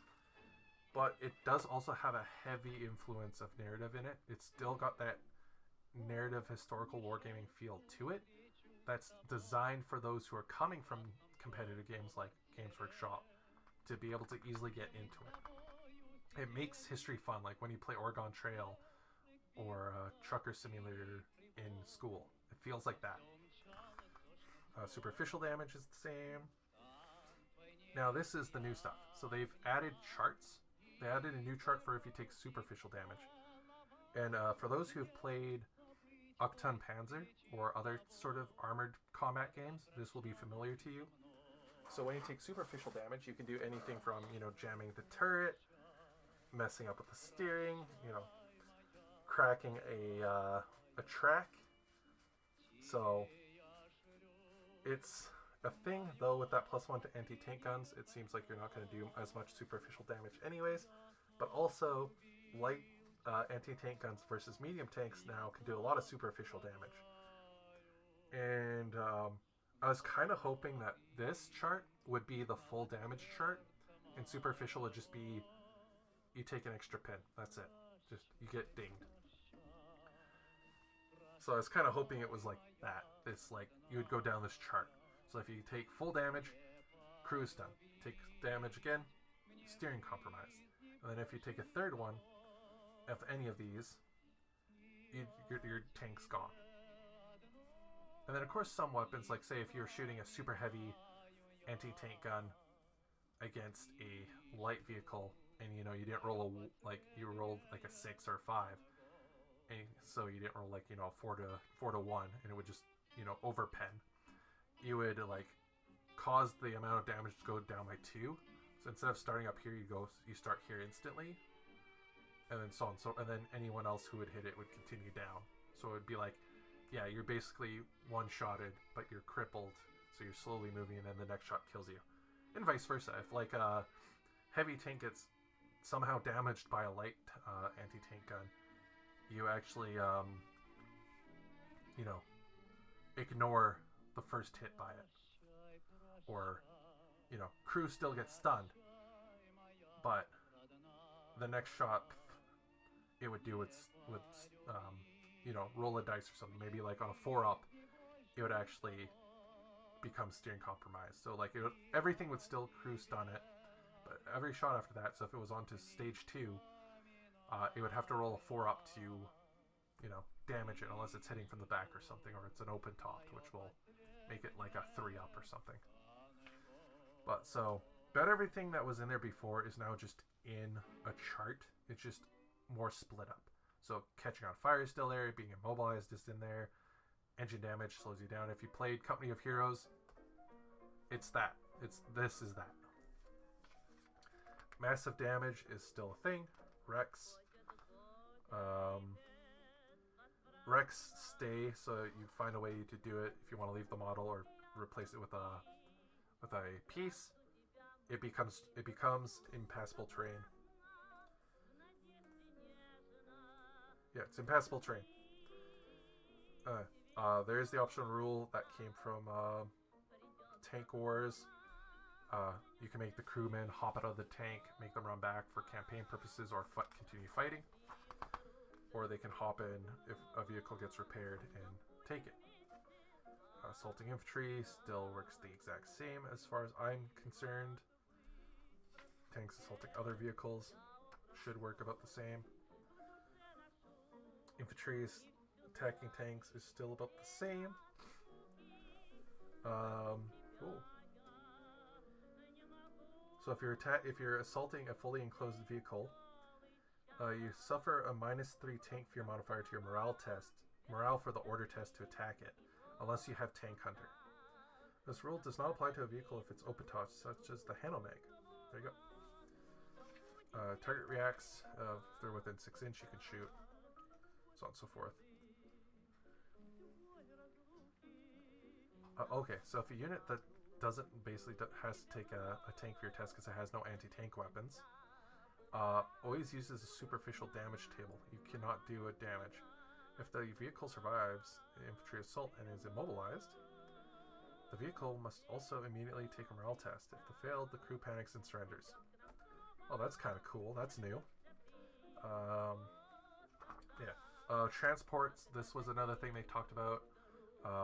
It works exactly the same way, but if it's if it's a 7+ or armored, it takes a morale test. If it passes, it stays if there's an enemy closer to it than a friendly, and it's not loaded. So they made them good. They actually made them worth taking now, which I like. Combat vehicles with transport capabilities, cities, same sort of stuff. Towing guns.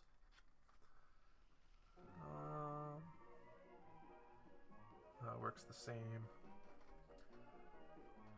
Amphibious, armored all around. Unit support transport. Mounting transports. Infantries can be placed in transports at the beginning of the game, or they can board them during the battle. Allowed to get into a vehicle that is stationary. Troops cannot board a vehicle that has been ordered to advance or run. Vehicle that is boarded during the turn cannot be ordered to advance or run. However, we do allow troops to board vehicles that have already moved if they have successfully halted for whatever reason. Must be given advance or run order. Models move as close as possible to the vehicle. They can all be, if they can all move within 1 inch of the unit, they have climbed on. Activation ends immediately. If they all can't make it, they just fail and they just move as normal.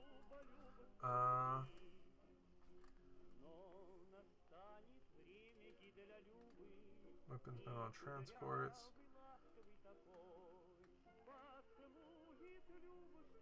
Yeah, units can still fire out of it. Officers on board.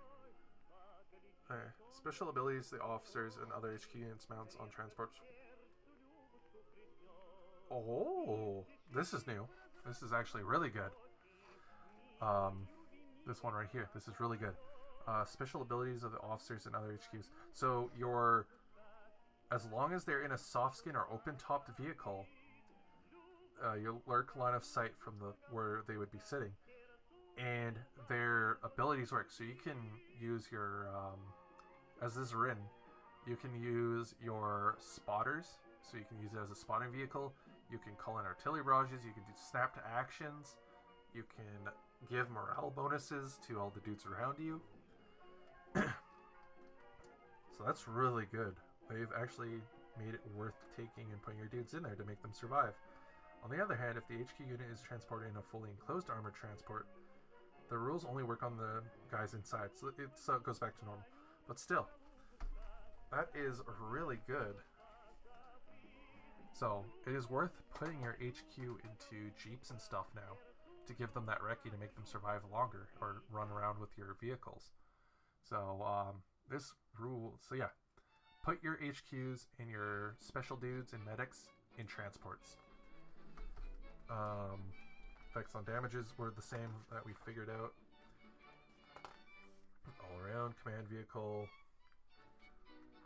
It's basically just an HQ, but as a vehicle. So you get a +1 morale bonus to vehicles that are within 12 inches of it. It's not cumulative with morale bonus, check term, and other command vehicles. You can snap to action other vehicles. You can snap to action an extra die within 12 inches, except for other command vehicles. Cool. Oh, fast. Okay, so this is a thing, because they were talking about other vehicles being able to get bonuses. So fast basically quadruples or triples your movement when you run. Medical vehicle, same. One-man turret, same. Open tops. Escape reaction for recce.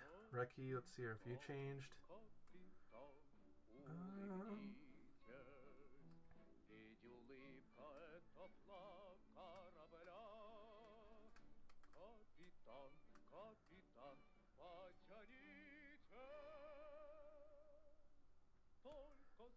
So yeah, they can, some vehicles, if they have a special listing like dual directional steering, they can run while they reverse.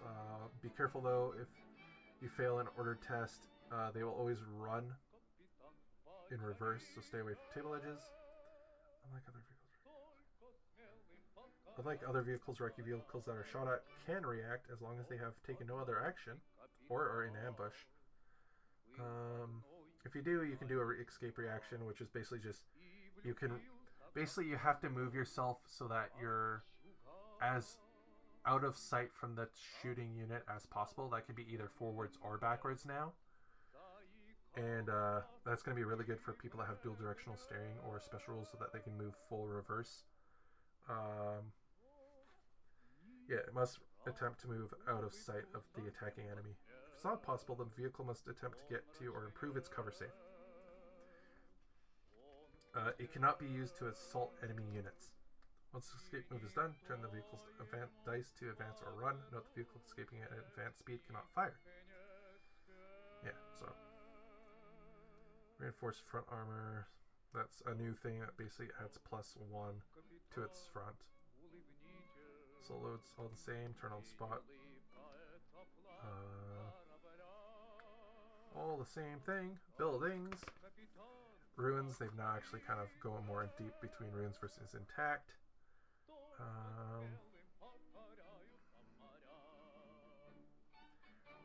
If the building is a ruin, units will be allowed to move through it as normal, and it will simply be treated as an area of dense terrain and rough ground, normally proving hardcover. They only have a ground level, so you can't put them into higher parts on the model of the terrain piece. But you could for cinematic play purposes, but it's ground level. Entering buildings is about the same. You have to be given an advance or run order, and all units must get within 1 inch of the building. And one model has to be within reach of an opening such as a door or a window. What about moving up and down floors?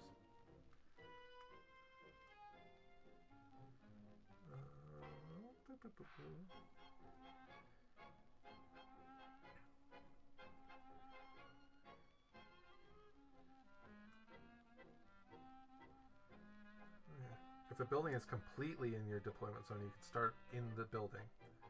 Artillery pieces and weapon teams have to be on the ground floor. But they cannot... No, they changed that. So artillery pieces start on the ground floor. They can't leave the building once they've been deployed there.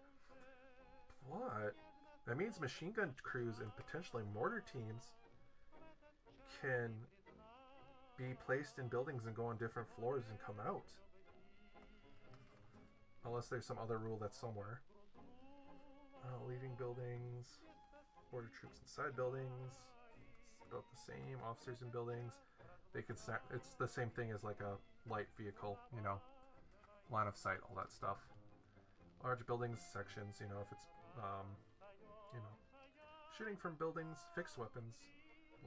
They choose to shoot from a window. They have 90 degrees from that window or opening.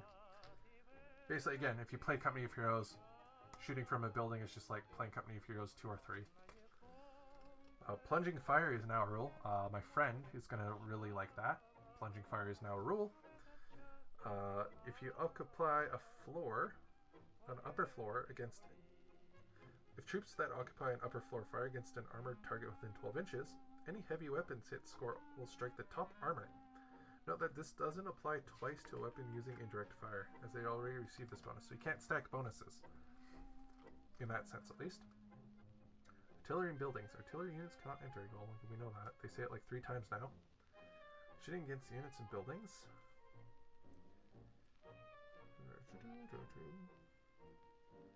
Building. Direct fire against buildings. Works the exact same. Flamethrowers work against, again, the exact same. Airstrikes against units in buildings. Weapons that have shape charges. Fire against buildings. If there's HE weapons, score hit. The target unit counts as hit by a 2-inch blast HE if it's a shape charge.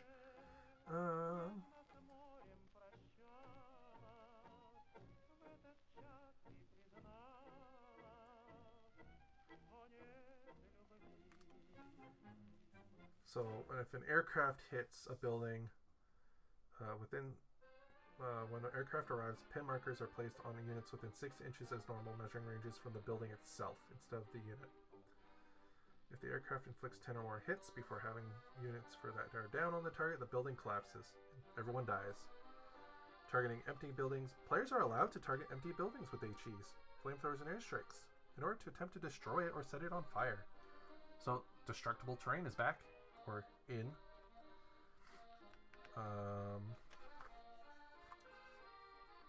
Ranging, I like this art piece, it's pretty funny. Bunkers.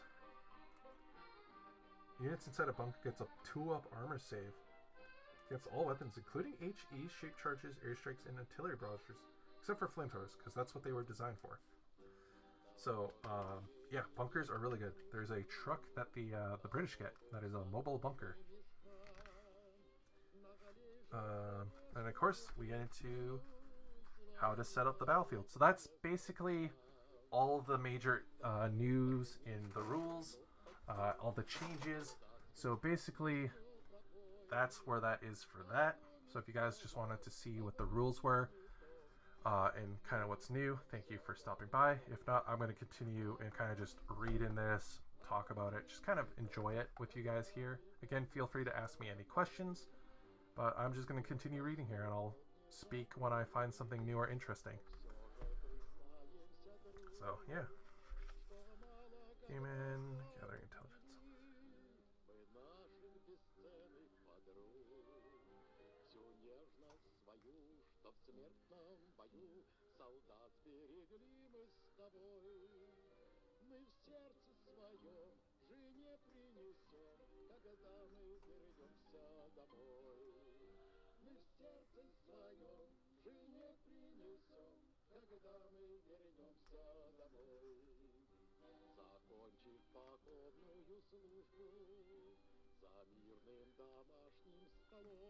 Okay, so this is interesting. So this is a rule now. Um, Once the scenario has been decided or rolled for, but before you deploy, you this kind of I understand it for roleplay purposes and campaign scenario purposes. This is here for that, but I don't like this rule. This rule should not have been placed in this book because it's going to get abused the fuck out of, and especially in a new edition. We all know what it's like. People are going to be like, oh, actually it was this. Oh, I accidentally put an extra unit in, so on and so forth. What this basically says is until turn 2, your opponent doesn't have to tell you anything about their army. You have to figure it out yourself.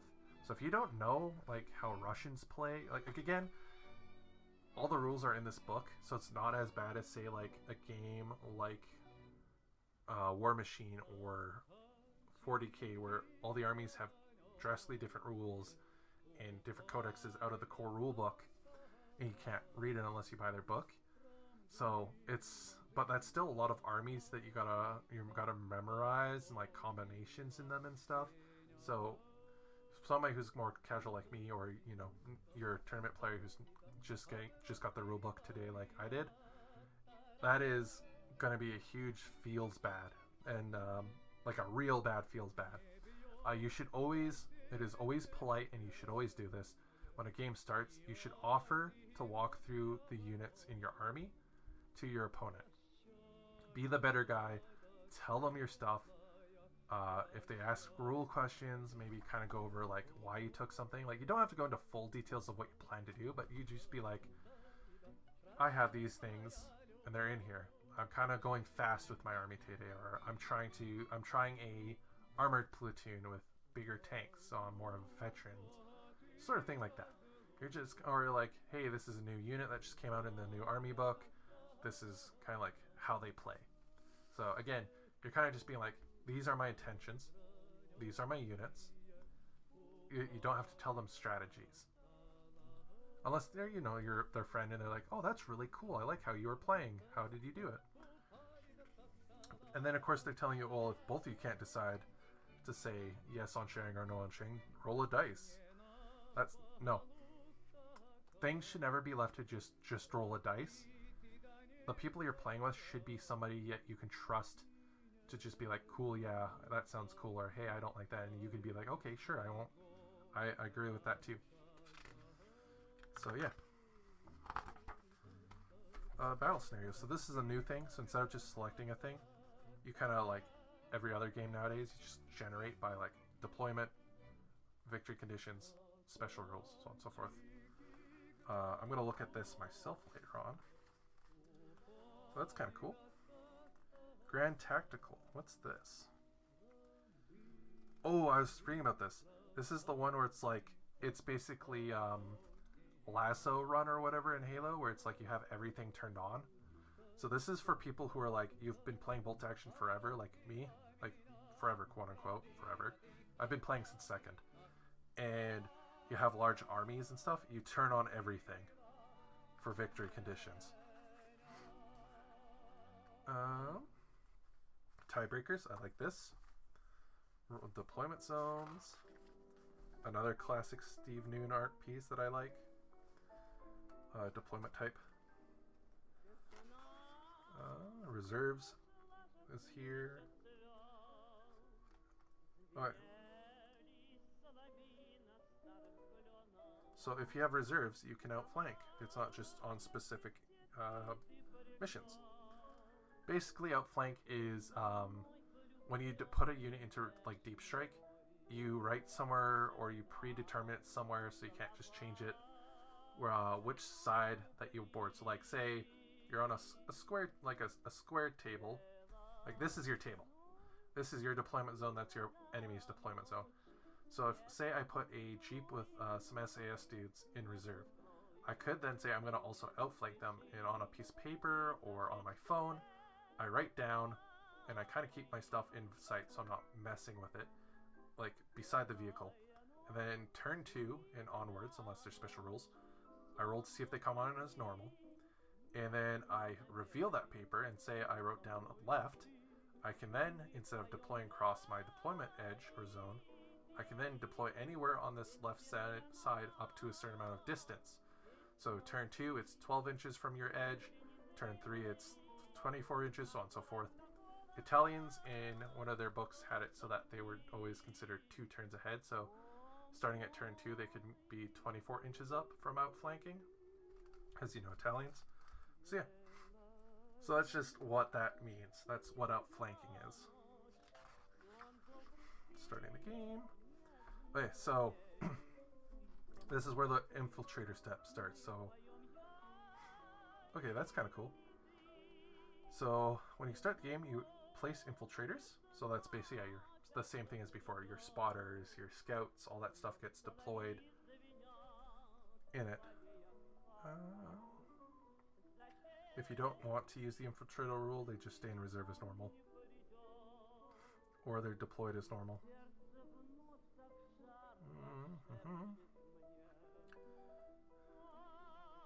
Infiltrators can be deployed oh, this has changed. So it's no longer just in your deployment zone.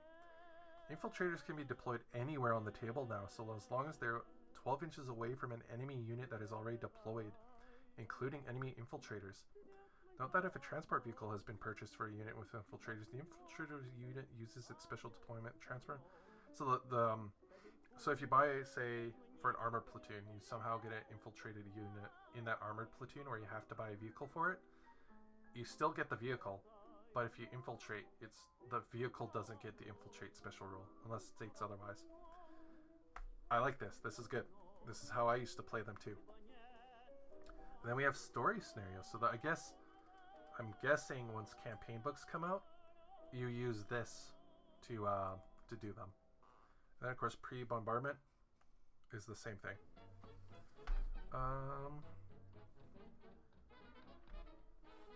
So yeah. So looks like, yeah, so then of course you have your normal based. So I guess if you want to play a scenario from a campaign book, you use the replacement that is this. So this is good to have. So it's actually pretty good. Fog of War. Then we have the forces. So this is the biggest change in the entire game. This is the reinforced platoon, or platoon selectors. If you've ever played Flames of War, this is going to be exactly that. It's just Flames of War, but bolt action. So we basically talked about all the stuff. These lists is public on their website, so this is how it changed. So no longer is the reinforcement platoon a thing. It is a split between different platoons. For every other platoon you want to take, you have to have a rifle platoon. So if, say, you want to have a heavy weapons team and an armored platoon, you have to take 2 rifle platoons. But the amount of things that you need to have in it to take them is so small now. So you just take 2 rifles and a platoon commander, and you could take basically this. So basically it's just, if you have an army from 2nd edition, or you buy a starter box from 2nd edition, you can basically do this. You just got to take one of the plastic dudes that you get for the infantry and just turn them into another commander. That's it. So yeah, I won't go into too much in this. Armored platoon, recce platoon, just because, again, you guys can find the rules somewhere else, or I want you guys to go pick up the rule book or the starter box once it comes out in the next couple of weeks, or if not already out now, coming to stores. Collecting a force. So to get people right into the game, if you don't know how to do it, or say, again, if you're buying those starter armies and you want to know what you need to play, they did a really nice thing, which I wish other games would do, and they would show you a list. It's like, you want to play Blitzkrieg Germans? Boom, here's your squad, what you need to make them, how many dudes. This is really good. I hope going forwards, they either release this for free on their website or in the description of the starter boxes, or in the new starter boxes they have this. But having this layout available in the rulebook so that when you buy your starter box, you know how to build your faction. This is good. This is really good. So we have Blitzkrieg, we have Russians, we have British, no Americans? I guess no Americans. But again, I hope that you know, they do this to all the other factions, they get them. But yeah, this is like a veterans list, so your paratroopers, your Russian Horde army. Again, this right here is using the starter box plus a armored car and a support team, so you have your 3 anti-tank guns and stuff. I wonder if they, because they say they're turning things into plastic, so I'm wondering if they're going to be making the anti-tank guns plastic and they're going to be coming in boxes of 2. That'd be interesting. That would actually be pretty smart. Then we have our army lists. So Germany. I'm not going to go into details with these. Again, check them out yourself. Go buy the book. But for the Germans, everything stayed the same. They lost Tiger Fear. I will, though, talk about one thing. Once I find a thing that I can talk about it. Where is it?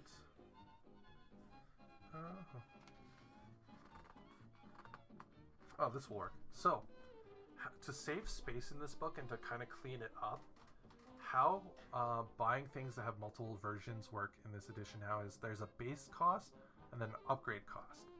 So, as you can see, hopefully you can see in this, half tracks, and this will be for different things, but my voice is going. I need a drink. Let me get a drink a second here.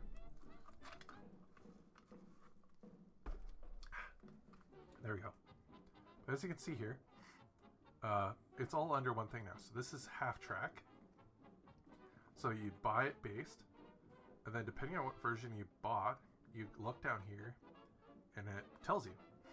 So if you had the mortar carrier half track, you'd find it here, and it tells you it uses that, but it replaces the main gun with a forward firing medium mortar for -5 points, so -5 from this, so everything regular becomes 80 points. And it's now mortar. And so on and so forth. So if you're looking for a specific vehicle you like to use, this requires a tiny bit of knowledge of historical stuff, but also kind of just, but on the same side too. You're just like, mine's a half track and it's a self-propelled gun. Boom. You don't have to look for that specific anymore, like what number is my thing, or it's like, oh, I thought it was a SDFK 251, not a 252, which has like slightly too big changes. Now it's all just, is it the same chassis and same type of vehicle? Boom. All in one spot. And they do that for all the vehicles in this game. And again, vehicles that were introduced during FAQs have been also implemented in here. United States, again, same stuff. Fire and maneuver has been replaced with the British rapid fire rule. Gyro stabilizers still the same. Air superiority, you get 2 shots out of your air guys, same thing. Again here, you can see it's a Sherman, all the Shermans. So basically, for the most part, all the stuff that was in the core army book from back in the day is in here. There's some stuff that's not in here, but they're like niche stuff, things like that. So those will be, and other units from campaign books will be put into the actual army books, and probably more advanced rules, or probably split more of these stat blocks out. Britain, they're the same. Artillery support now just means your artillery, because they're not giving free units anymore. Artillery support lets you shoot 2 artillery shots instead of just 1. So basically you're not losing out on it. You're getting the 2 that you normally get anyways. Up and Atom changed. If a unit assaults fails its order test to run, measure the range to the target. If the unit was in range, you can reroll.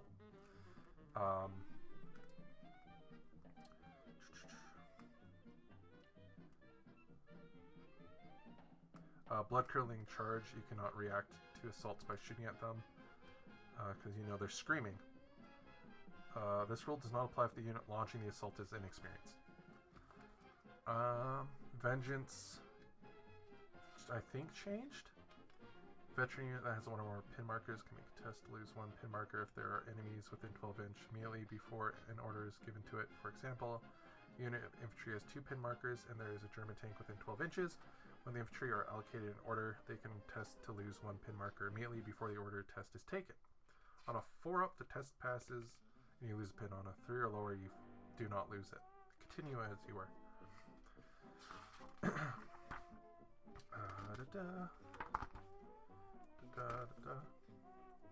Churchill Flamethrower, Stuart. The DACA Stuart. Stuarts have had a major change in this edition. To let you know. But they all have Reki now as based. And it's open topped if you have the version that has Reki. Stuart. If you take the Stuart Reki version, it's open tops. But besides that, it is Reki.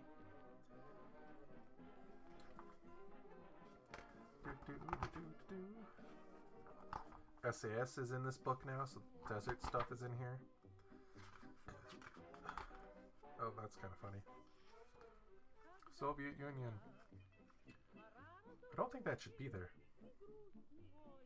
I think that's a post-war weapon. / very end of the war. Let's see. German stuff. Massed batteries is the same. Not 1 step back.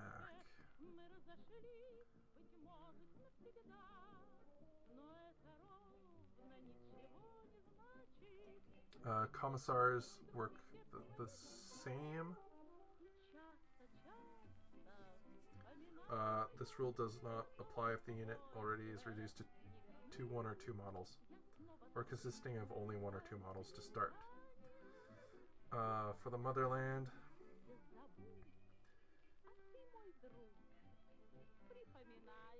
so this one's new. This replaced something. Well, this replaces the the quantity is equality on its own. So if an inexperienced unit has pin markers on it, it can make a test to lose 1 pin marker if there are an enemy within 12 inches before an order is given to it. On a 4-up, it goes away. On a 3 down, it fails. So it's basically like Up and Atom, or whatever that rule is for the British. And then the Great Patriotic War is the same. So if you fail a morale test and it would cause you to run, you get to reroll it. So there's that. The Japanese are also the exact same. The only thing that changed was their bonsai charge, and it got nerfed, but it's still good. It's just not like the 2nd best rule in the entire game.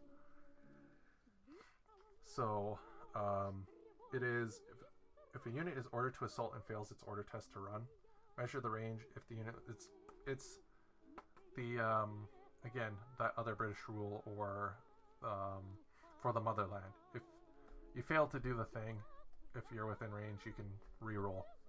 You do not lose pins for it though, which was what made the other one so good. So it has to be within range, and you can reroll the charge, and you have to be charging something. That's no longer how it used to be. Is as long as you were doing a movement action towards an enemy, you would treat the roll as if you rolled super heroic, so like double ones.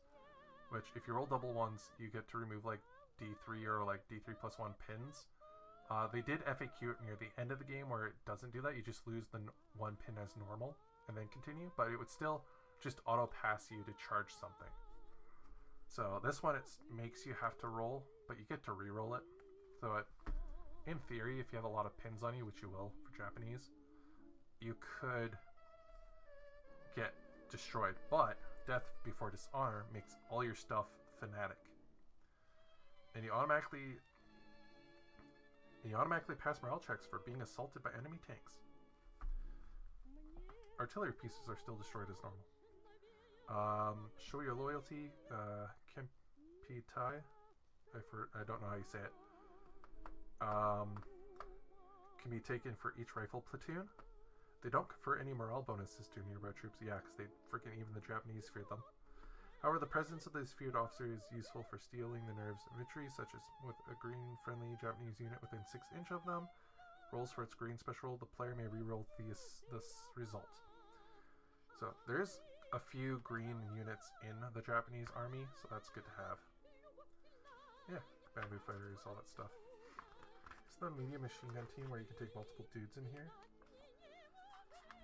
So this one is the big one that's going to be interesting to read because a lot of their army was split between 3 different books. So IGA and SNLF have been combined together where acceptable. Yeah, so paratroopers have been added. That was from a rule book, a campaign book. Flamethrower team, I think, was always there. Anti-aircraft guns. Tanks, but there was also like other things. Medic, forward observer, political officer, MP fierce spiders. I can speak, I swear. Health series, anti-tank guns, medium tanks. So all the medium tanks are together. All your light tanks are together for them. Oh yeah, this guy. This little dude. Alright, so assault guns are all coming together. Homeland defense medium tanks. So this is like the Chi He and Chi Nu are here. Amphibious, Chi was taken. Aircraft vehicles, so the truck is added. Tankats are added.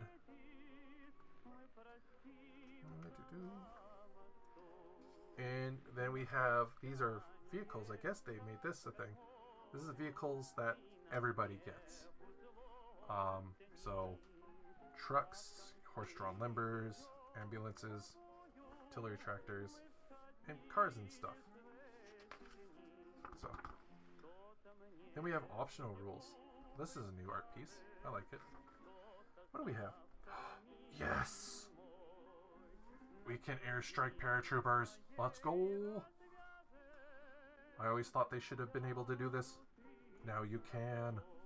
Yes.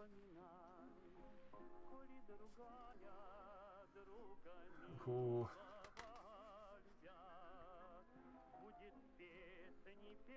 Combat jumps, let's go! And with having a really good index, I don't have to dog ear or rip pages to mark them. Yes, I like this. Amphibious assaults, let's go! Oh, that's fun. You can fold a paper airplane, so instead of rolling like random place where stuff lands, you can make a paper airplane, walk away from the table and lightly throw it, and wherever that paper airplane lands, that's where your stuff comes out of. But if the airplane lands off the table, it's placed back in reserves. That's pretty fun. I like that. That's definitely one, though, you have to agree with your opponent, because if you ding one of their models and it falls off a building, well, that's on you. So there's water assaults. Again, it seems like they made it so if you want to play missions from campaign books, you just take the stuff from this rule book and use that instead. Landing crafts are in here. Yep, again, seems like they do have... So campaign books look like they can still be used. City fighting. Yes, I like this. I like this. Does it work for you? Yes. Yes, let's go. Slay Queen. I think this is the thing I'm most excited for in the entire book, is this optional rules section. Creation anti-tank ditches. Yes, minefields. Next minefields, mine clearing table. it up. Hidden deployment. Night fighting. Let's go. Those who bought the night vision dudes or play conflict. Weather. Thin ice. Those who've played freaking Company of Heroes 2 know to fear the ice. Monsoon season. Large games. Multiplayer games.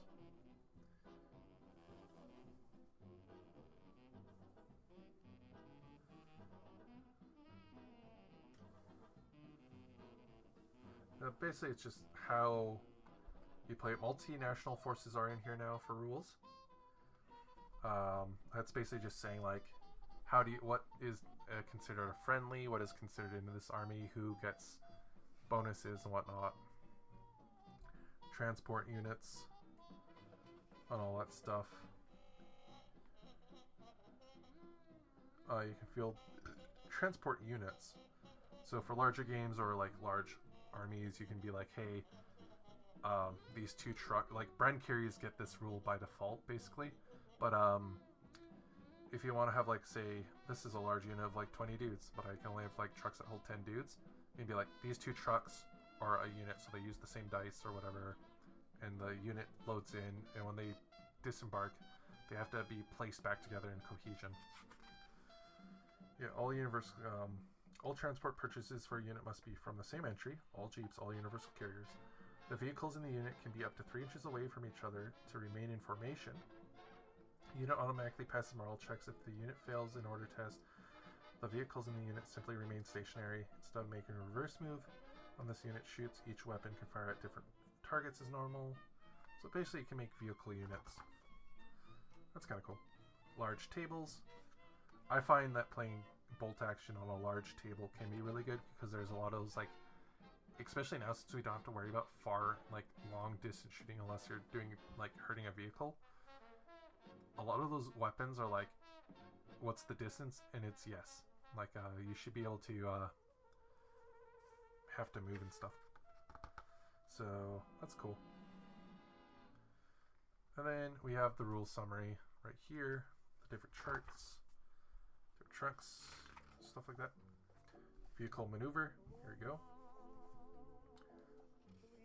Good, good, good. Half tracks are here. I don't know why, because everything shares. They could have just removed half tracks, unless they made it so half tracks could have run, and they had a last. No, I guess it's there for like, but mine's actually a half track. Whoa. But yeah, shooting procedures here. Ooh, I got some stuff going on here. I think that's just overprinting. Weapons, superficial damage. I actually had more stuff here that you needed. Then last but not least, your templates, your different markers, and last, the credits and the man himself. And the index. Oh, this is new. They didn't do this in the last one. So if you need a specific thing, it's all here. So yeah, pretty interesting. So with that, guys, this has been the rulebook for Bolt Action 3rd edition. This VoD or stream is going to be put up onto my YouTube page. So if you have any questions that I didn't get to tonight, because I gotta go, please leave a comment down there. I'll be posting both videos up tomorrow night. So keep an eye out for that. Make sure you follow my YouTube page. Link should be down below. If not, I'll put the link in the Twitch. But anywho, thank you so much for joining. Get your doggos back. And we will see you guys in the next video, where I will most likely have either the secret project I'm working on will be done. The stuff art is going to be here Tuesday. Or I have a video with Callum where we talk about Bolt Action, because he's more excited than I am for this. So, and I'm the only one in the group around here besides another person that has the rulebook. So, but they got it given to them. So, man, I had to buy this one. So, yeah, thank you all. I'm going to go set us to closing, which I'm going to do right now. Please make sure to stay so you guys can get bonus points from whoever you join I raid you to. But yeah, Thank you so much for seeing you, and we will see you guys next time. Enjoy the music, and make sure to stay for the raid. Bye-bye!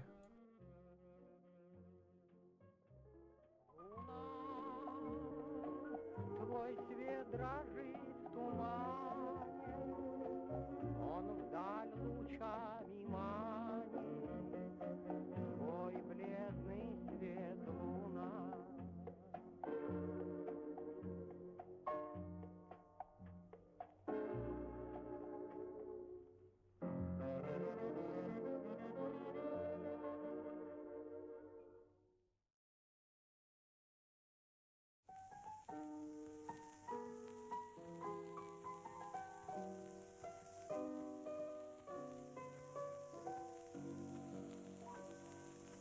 Mm-hmm.